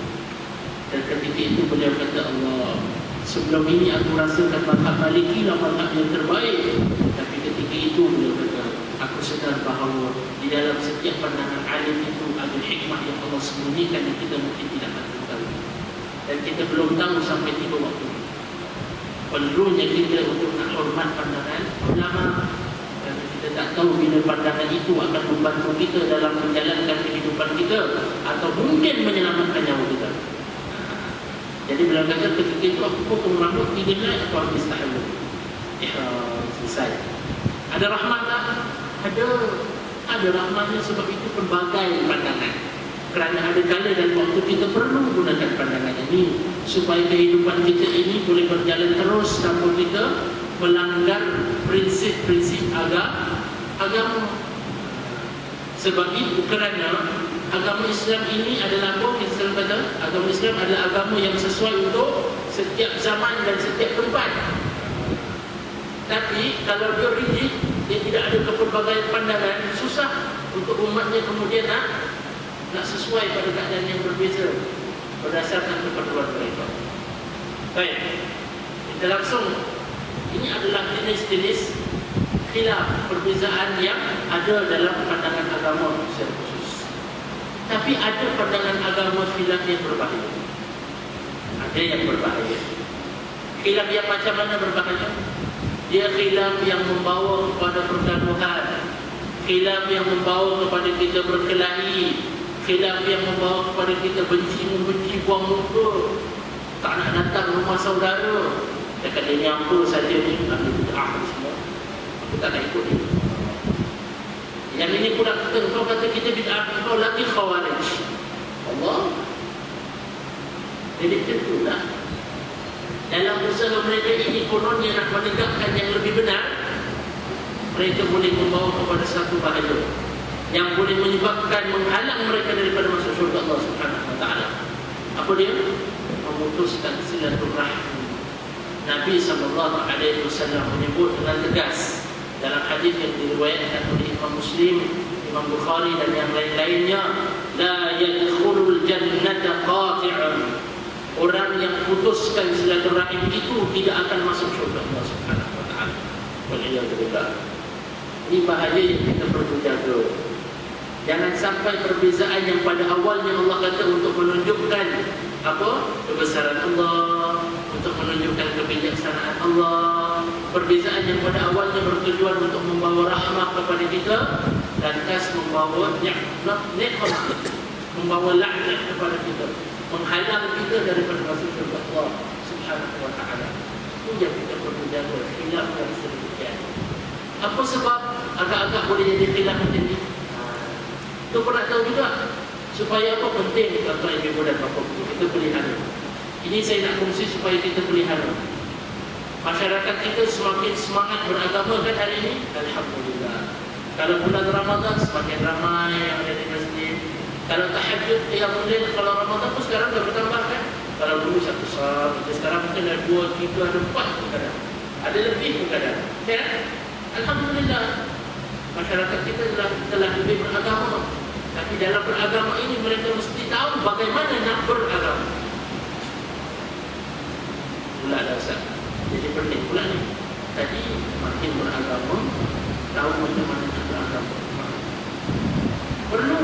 Sebab kalau tidak tahu bagaimana nak beragama, dengan kita konon-konon nak beragama tu dia boleh merosakkan kita. Kerana syaitan bukan orang bodoh. Syaitan ni pandai. Syaitan boleh daripada pelbagai pintu dia masuk untuk menipu kita, sehingga kan kita tak dapat capai syurga Allah Subhanahu Wa Taala. Suruh join dia punya geng dalam ramai. Itu syaitan. Boleh tak syaitan dengan keagamaan kita dia tipu kita masuk neraka? Boleh. Kalau yang siapa solat Allahu Akbar sebab tak berbuat-buat pasal nak bapak mertua dengar sembahyang. Kalau tak bapak mertua tak tahu aku tahu sembahyang. Bila bapak mertua kat luar buat-buat sikit tak boleh. Tentu tak ada orang. Jumpa kawan kat kedai kopi, aku pernah betul lah. Hasil kat masjid je. Dia jalan baik dia. Pernah betul lah kat masjid ni. Bawa kopi siapa? Ya. Itu apa? Itu apa? Riak. Gugur tak pahalanya yang tadi banyak-banyak? Gugur. Padahal dia orang beragama. Tapi syaitan menipu dia dengan agamanya. Ini kita perlu hati-hati. Kita cakap pasal musuh dunia, ada nuklear, ada apa. Satu musuh yang memang Allah ingatkan kita dalam banyak tempat dalam Al-Quran, kita selalu terlupa. Yang namanya Iblis alaihi laknatullah, yang mungkin tengah meninggi-tinggi banyak keliling juga. Tak apalah, biar dia dengar. Bukan kata saya nak kasih taklah. Tapi dia ada di mana-mana. Dia mungkin berjalan dalam darah kita pun. Kerana memang Nabi pernah menyebutkan syaitan itu boleh mengalir dalam tubuh kita melalui saluran darah seperti mana darah mengalir dalam badan kita. Itu adalah betapa liciknya iblis. Melalui agama pun dia boleh tipu. Sebab itu kita perlu hati-hati. Jangan sampai perbezaan ini menjadi perbezaan yang bahaya. Apa yang menyebabkan perbezaan ini menjadi perbezaan yang bahaya? Apa yang menyebabkan perbezaan ini berbahaya? Pertama, ialah apabila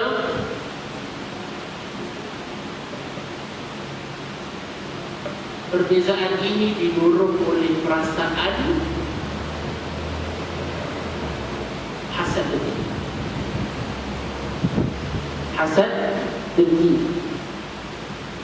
Berlaku tak? Boleh berlaku. Dia kata, akulah yang betul, maka aku nak kena kalahkan dia. Jadi lebih banyak orang ikut aku pula. Kan? Tempat kerja, satu orang ni baru belajar dengan Tok Syekh yang ni, yang satu lagi baru belajar dengan Tok Syekh yang tu. Jadi yang ini kata, aku nak bawa kaum aku, dia ikut aku. Yang ini pun kata, aku pun nak bawa. Mana boleh dia seorang aja yang orang lain dengar cakap dia. Aku pun nak orang dengar cakap aku juga. Lepas tu dia dulu jadi hero. Dia keluar hadis, dia keluar Quran, dia keluar hadis, dia keluar Quran. Saya tanya ni, Assalamualaikum, dia nak tanya sajalah. Tuan-tuan haji ni dapat pandangan ni semua ni macam mana ni? Agak-agak tahu tak tafsir ayat tertentu ni? Baca tafsir ni dekat mana? Ada Ustaz terjemahan tafsir Ibn Katsir. Baru baca terjemahannya saja dah buat hukum sendiri. Belum faham tafsirannya sendiri. Daripada sudut bahasa Arab ni kenapa berbeza demikian? Itu bahaya. Bahaya kerana dia tidak ada metodologi yang tetap. Bukan saya kata kita tak boleh membuat pandangan kita atau cuba mencongkil kebaikan hikmah daripada ayat Al-Quran itu silakan. Tapi dalam pembikinan hukum, dalam mengeluarkan pandangan agama tertentu, kita perlu tahu, kita perlu jelas kita ada metodologi yang ulama semua guna pakai. Jangan sampai cara kita memahami hadis ini tidak selari dengan cara ulama memahami hadis. Kalau tidak jadi masalah. Jadi masalah. Saya bagi contoh.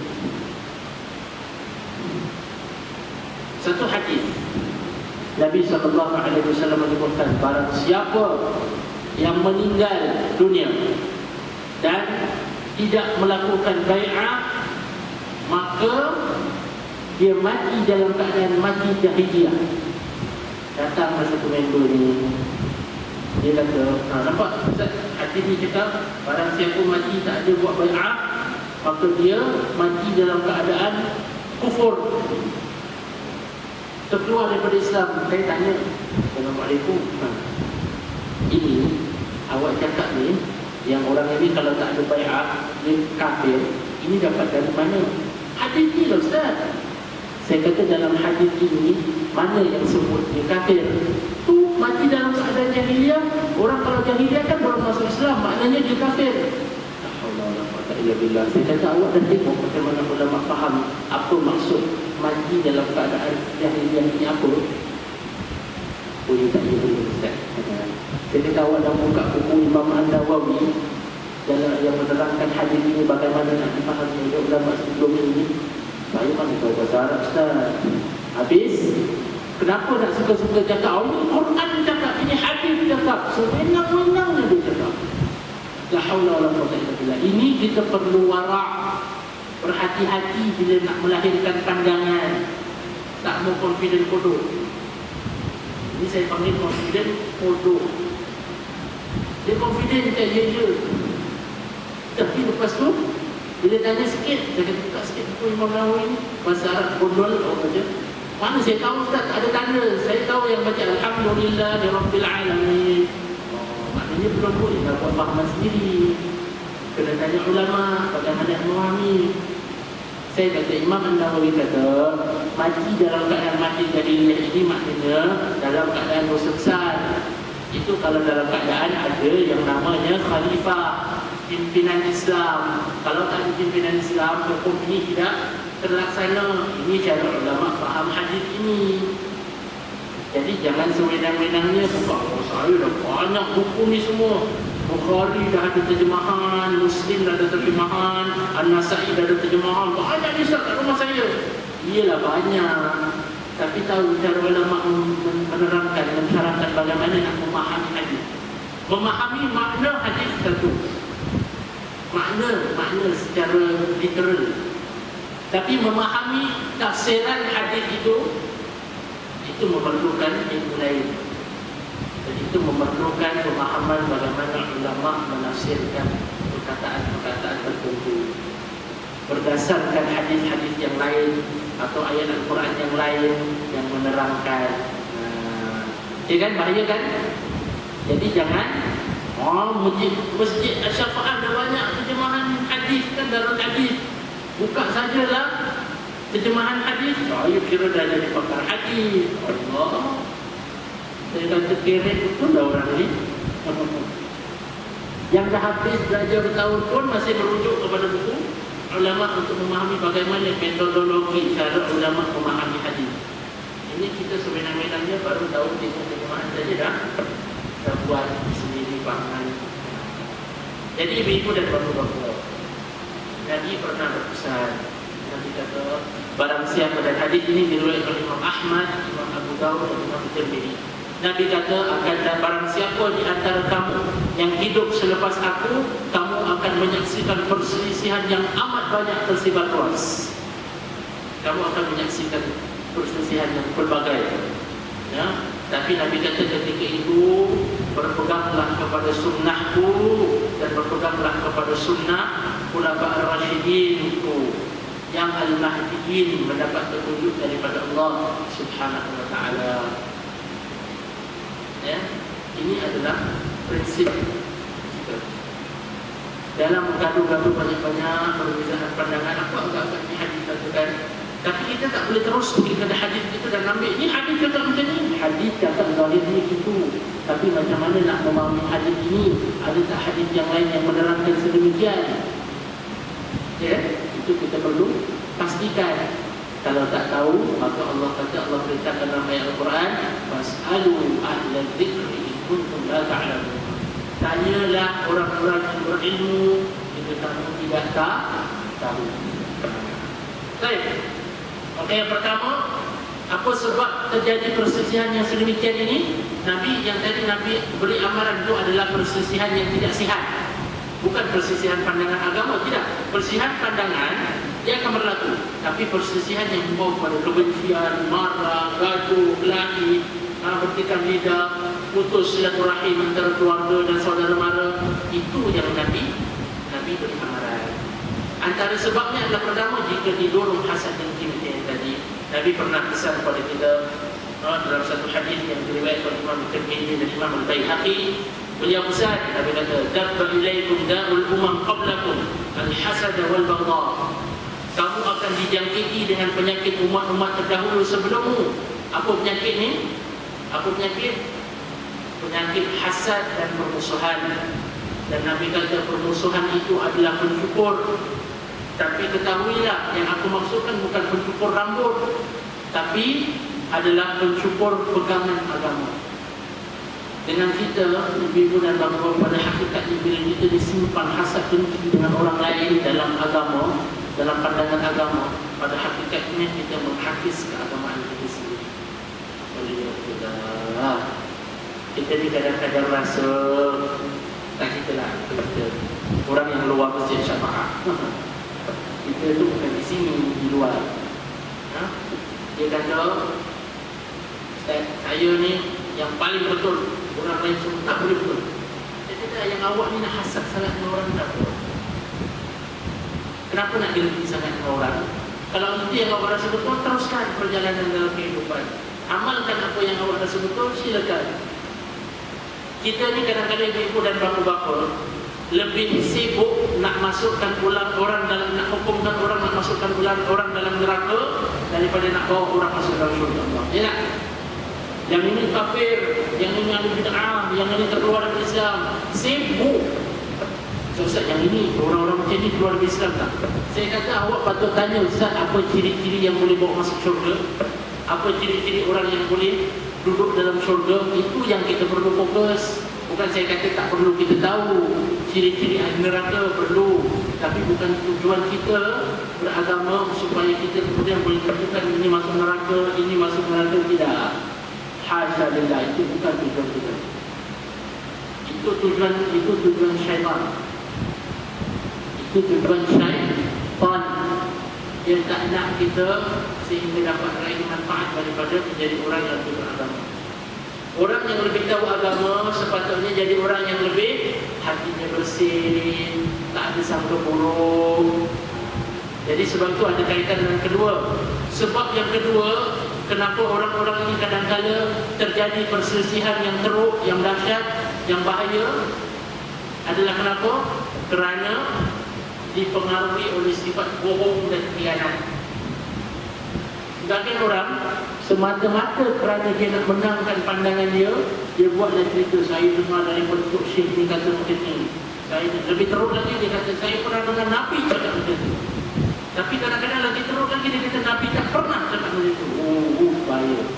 Ini saya perlu ingatkan, saya pesan pada diri saya dahulu, dan saya berpesan kepada ibu-ibu dan bapa-bapa yang hadir hari ini. Jangan sewenang-wenang yang mengatakan ini Nabi tidak pernah buat. Saya pernah jadi imam. Selesai saya jadi imam, saya dah habis zikir, sebelum doa saya baling ke kanan. Ya, memang kita kadang paling kanan atau paling belakang kan?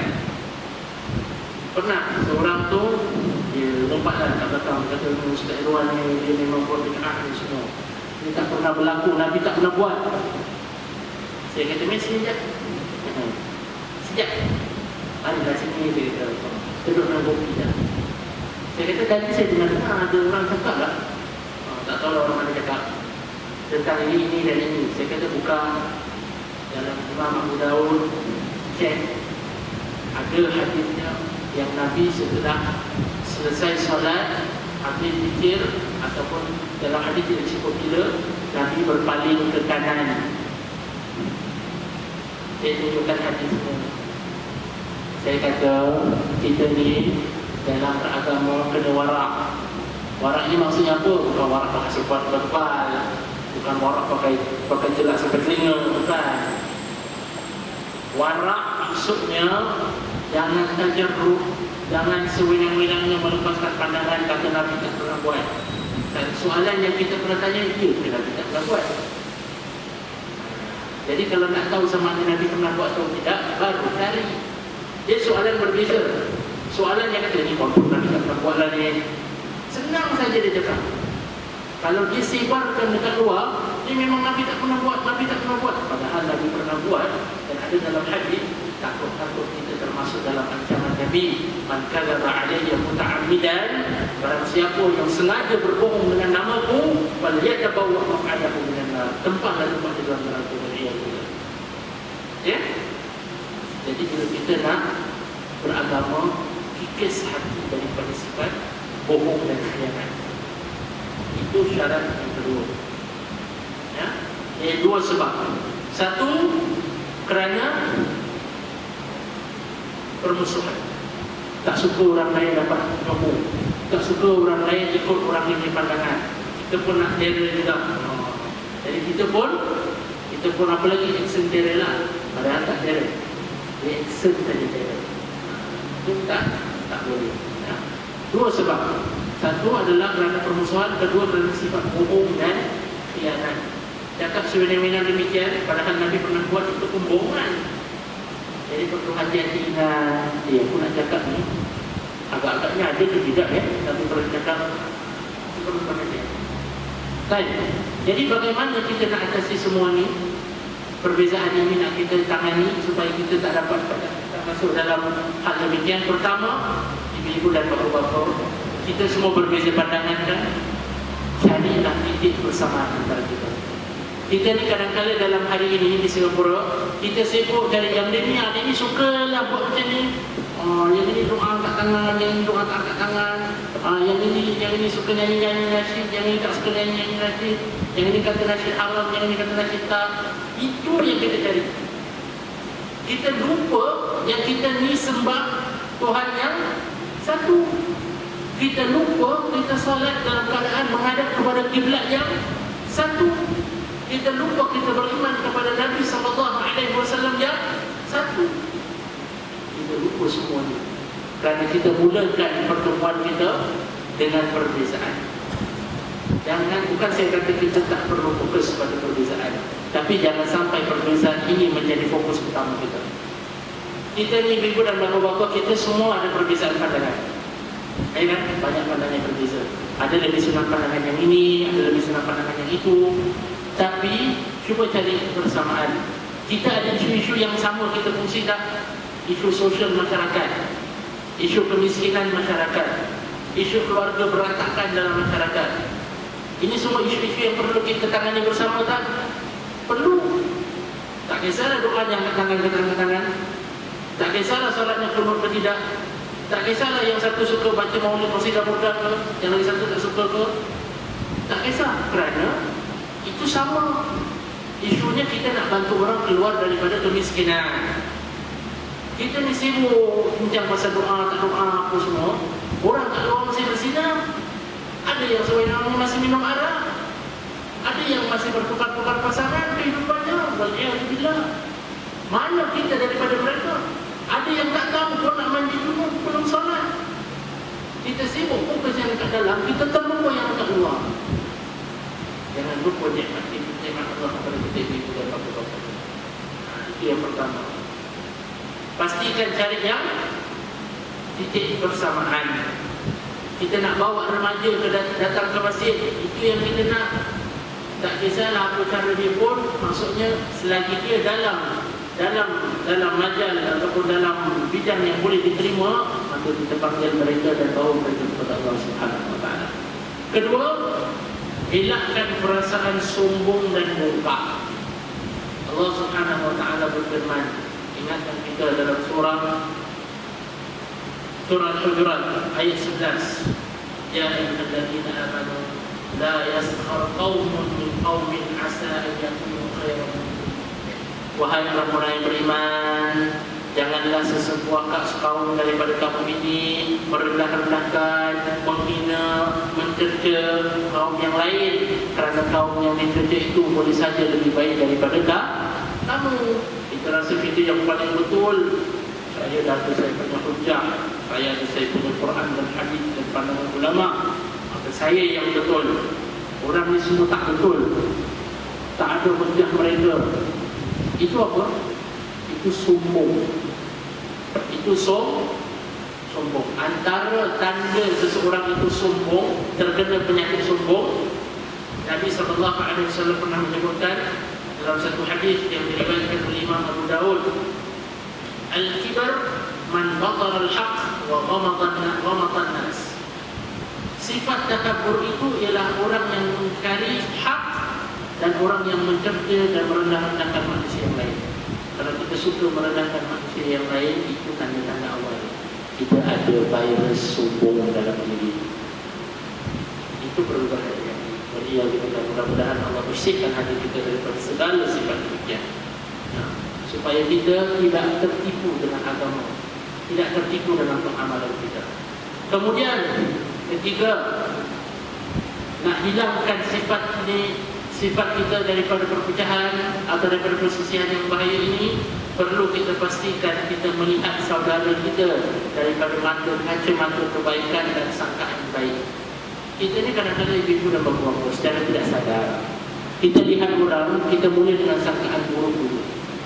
Macam tadi saya berikan contoh, orang ni buat macam ni, nak apa, dia belajar dari mana, dia belajar.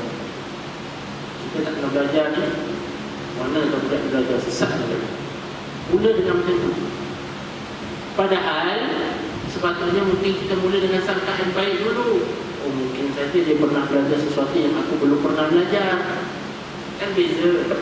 Beza kan? Kalau soalan itu kita letakkan pada diri kita, supaya apa? Menjaga hati daripada syaitan masuk meresap, cucuk-cucuk jadi orang yang sombong. Maka ketika itu perlu jaga diri kita. Dan yang keempat, ibu dan bapa, dalam kita berselisih pandangan, jangan lupa bertemu teman-teman secara fizikal. Solat sama-sama. Solat sama-sama. Bila kita solat bersama, bila kita ada pertemuan empat mata secara fizikal, bila kita bersalaman, itu akan menghilangkan bibit-bibit musuh, bibit-bibit benci, bibit-bibit sangkaan buruk. Nabi SAW dalam satu hadis yang diriwayatkan oleh Imam Malik dalam Muwatta daripada Atha al-Khurasani, hadis marfu', Nabi SAW dikatakan, Nabi SAW berkata, tasabahu yudhibul ghil. Salinglah kamu salam bersalaman, kerana dia akan menghilangkan racun kebencian. Dan Nabi kata tahadu, dan salinglah memberi hadiah. Nabi kata, nescaya kamu akan saling kasih, mengasihi, wa tadhhabu syahna, dan akan luputlah perasaan permusuhan. Kita kalau selalu jumpa orang tu, kita kenal orang bukan, kita nak kutuk dia, bukan ini apa, kenal orang yang baik sebenarnya, ya.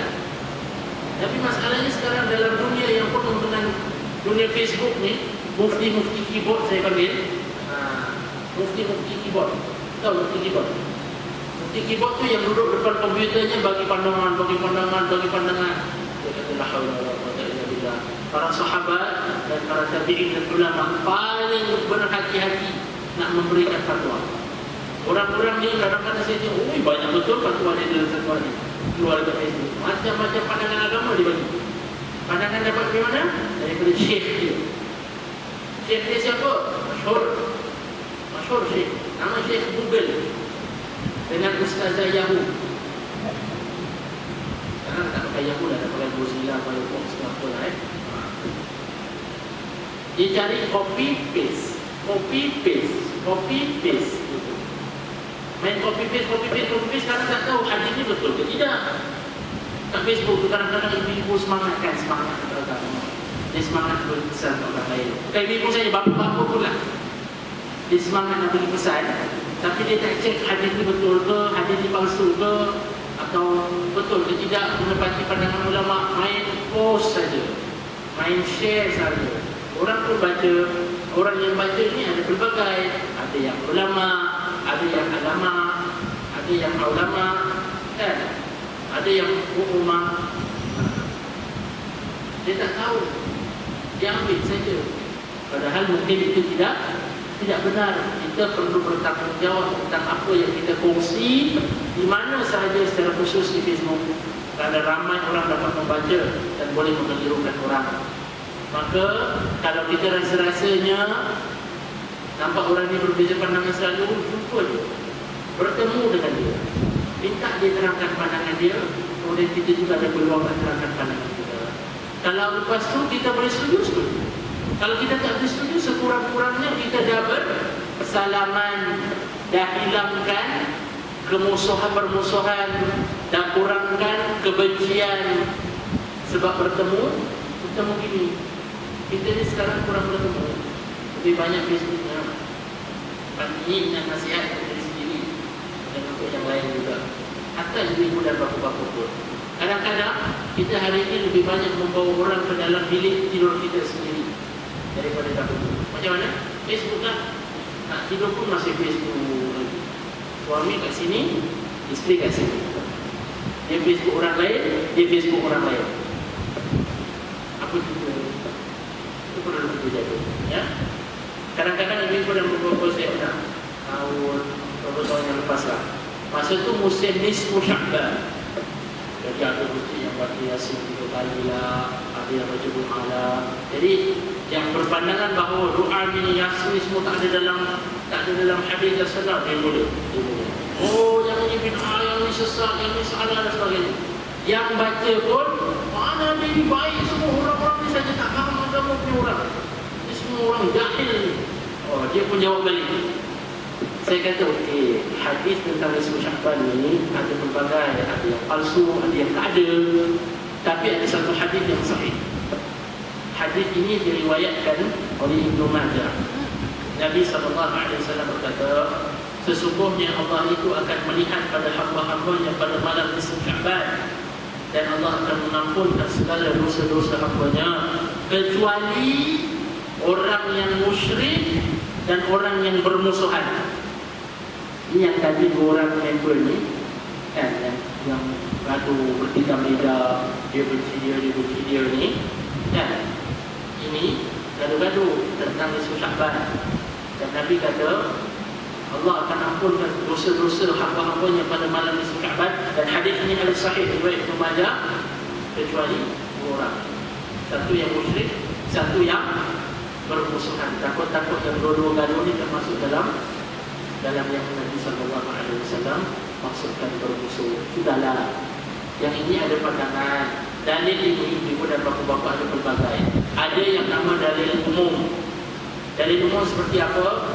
Dalil yang mana Nabi menggalakkan kita untuk membaca Al-Quran sepanjang waktu. Nabi juga mengamalkan demikian para sahabat. Ada seperti contoh Nabi membaca surah An-Najm dengan para sahabat ramai-ramai. Ada kalanya Nabi baca seorang saja. Dan kita juga boleh membaca berdasarkan kerja dan dalil ini. Sebagian ulama mengatakan ini dalil secara umum menunjukkan kita boleh membaca Al-Quran beramai-ramai. Dan ada yang kata pula, maka ini dalil umum, tapi ada dalil khusus.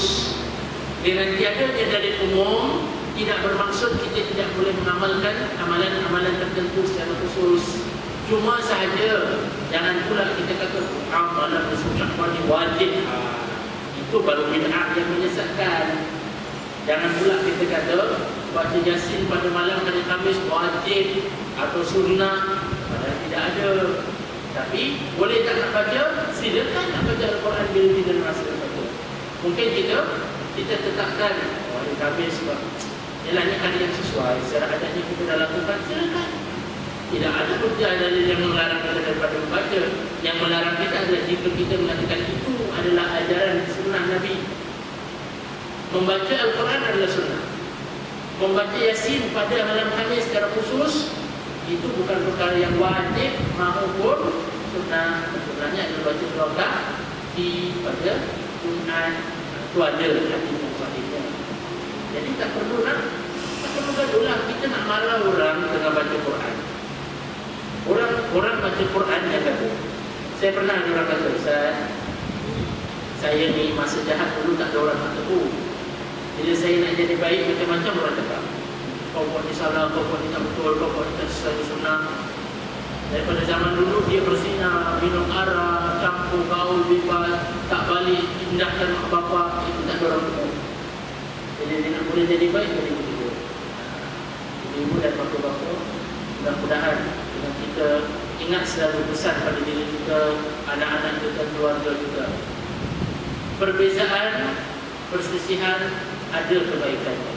Bahkan perlu kita cari kekuatannya. You ada apa? Bakat lebih pun nak tolong orang, silakan buka. Ibu-ibu ada kelebihan apa? Nak bantu keluarga-keluarga yang susah, silakan. Bapa-bapa ada kekuatan nak bantu anak-anak yang degil-degil sikit ni, silakan. Kita cari kekuatan masing-masing, bukan kita cari kelemahan orang. Dan kita kemudian tanamkan bibit-bibit prasangka dan buruk sangka kepada orang. Kalau kita ibu dan bapa ini perkongsian yang akhir saya, nasihat untuk diri saya dan ibu dan bapa-bapa. Kalau kita ini semakin kita belajar agama, tapi kita dapati diri kita ni semakin sombong, semakin tak nak campur keluarga, semakin pandang rendah pada orang lain, semakin rasa diri ni bagus, semakin keras dengan orang. Itu tanda-tanda awal. Sama ada kita dah belajar salah atau niat kita telah dipermainkan oleh syaitan, sehingga kita kemudian dalam beragama daripada kita semakin dekat kepada Allah, tapi ternyata semakin jauh daripada Allah Subhanahu wa taala. Wal iyadu billah. Dan ini perlu kita bekalkan pada anak-anak kita, ibu dan bapa kita secara khusus. Kerana kadang-kadang anak-anak muda dia baru-baru semangat nak belajar agama. Dalam semangat dia tu, dia sampai lupa adab, lupa akhlak. Bukan yang muda-muda sajalah, yang muda lanjutan pun kadang-kadang macam tu juga. Tak boleh kata dulu, sensitif. Jadi kita kata muda lanjutan, dia advance. Muda lanjutan ni pun sama juga. Baru-baru belajar kan, baru belajar hal-hal lah. Oh, saya pernah azan dekat masjid di Muhajirin yang mana. Kita buat sini, muazzin dia ni salah sebut ain. Dia diri dekat tengah-tengah orang salat sunnah tu, dia diri salah baca ain. Dia tengok pakcik ni, pakcik memang pakar ain. Dia bukan pakar yang lain, pakar ain saja. Kerek, tapi memang murah je lah. Manusia dia bila dia baru belajar ni saya pernah sebut, baru belajar sombong. Bila tengah-tengah belajar dan sampai stage intermediate, dia jadi tawadhu. Bila dia sampai tahap lanjutan advance, dia rasa dia bodoh. Sebab dia kata makin aku belajar, makin banyak akan belajar. Makin aku belajar, makin banyak akan belajar. Tapi memang awalnya, sebab itu kita perlu pastikan kita dengan ilmu kita ni bergerak daripada tahap yang awal pergi tahap seterusnya. Sebab kalau tidak, asyik stuck dekat yang first tu, dia jadi sombong terus. Ini awal-awal orang ilmu macam itulah. Baru-baru belajar tajwid kan, imam ni salah sebut, tak betul. Pasal dia baru belajar hak semalam dalam kelas orang ni. Ya? Kerek ni perlu jaga. Sombong ni perlu ditegur, perlu diingatkan. Ini ibu dan bapa saya harap sebagai awal perbincangan kita kepada kepelbagaian. Dan kepelbagaian akan semakin banyak dalam masyarakat kita. Hanya sahaja kita perlu bersikap matang dalam menghadapi kepelbagaian pandangan itu. Jangan sampai kita sewenang-wenangnya mengkafirkan orang, menghukumkan orang keluar daripada Islam. Berbaik sangka dan fokus kepada perkara-perkara yang isu-isu yang kita kongsi bersama keprihatinan. Mudah-mudahan dengan demikian kita menjadi bukan hanya masyarakat yang lebih beragama, tapi keagamaan yang menjadikan kita masyarakat yang lebih baik dan membawa lebih banyak kebaikan kepada orang lain. Amin ya rabbal alamin. Mudah-mudahan Allah Subhanahu wa taala menyaksikan dan meridai setiap yang hadir pada hari ini. Mudah-mudahan setiap saat yang kita habiskan pada hari ini, pada malam ini, menjadi sebab-sebab kita diletakkan dalam syurga Allah Subhanahu wa taala. Mudah-mudahan ilmu yang sedikit yang ada pada kita yang dapat kita ambil daripada hari ini menjadikan kita umat yang lebih kukuh beragama, umat yang lebih matang beragama, umat yang lebih bangga dan lebih baik beragama. Dan mudah-mudahan dengan itu kita dapat menyumbang kepada kebaikan di dunia dan mendapatkan kebaikan di akhirat.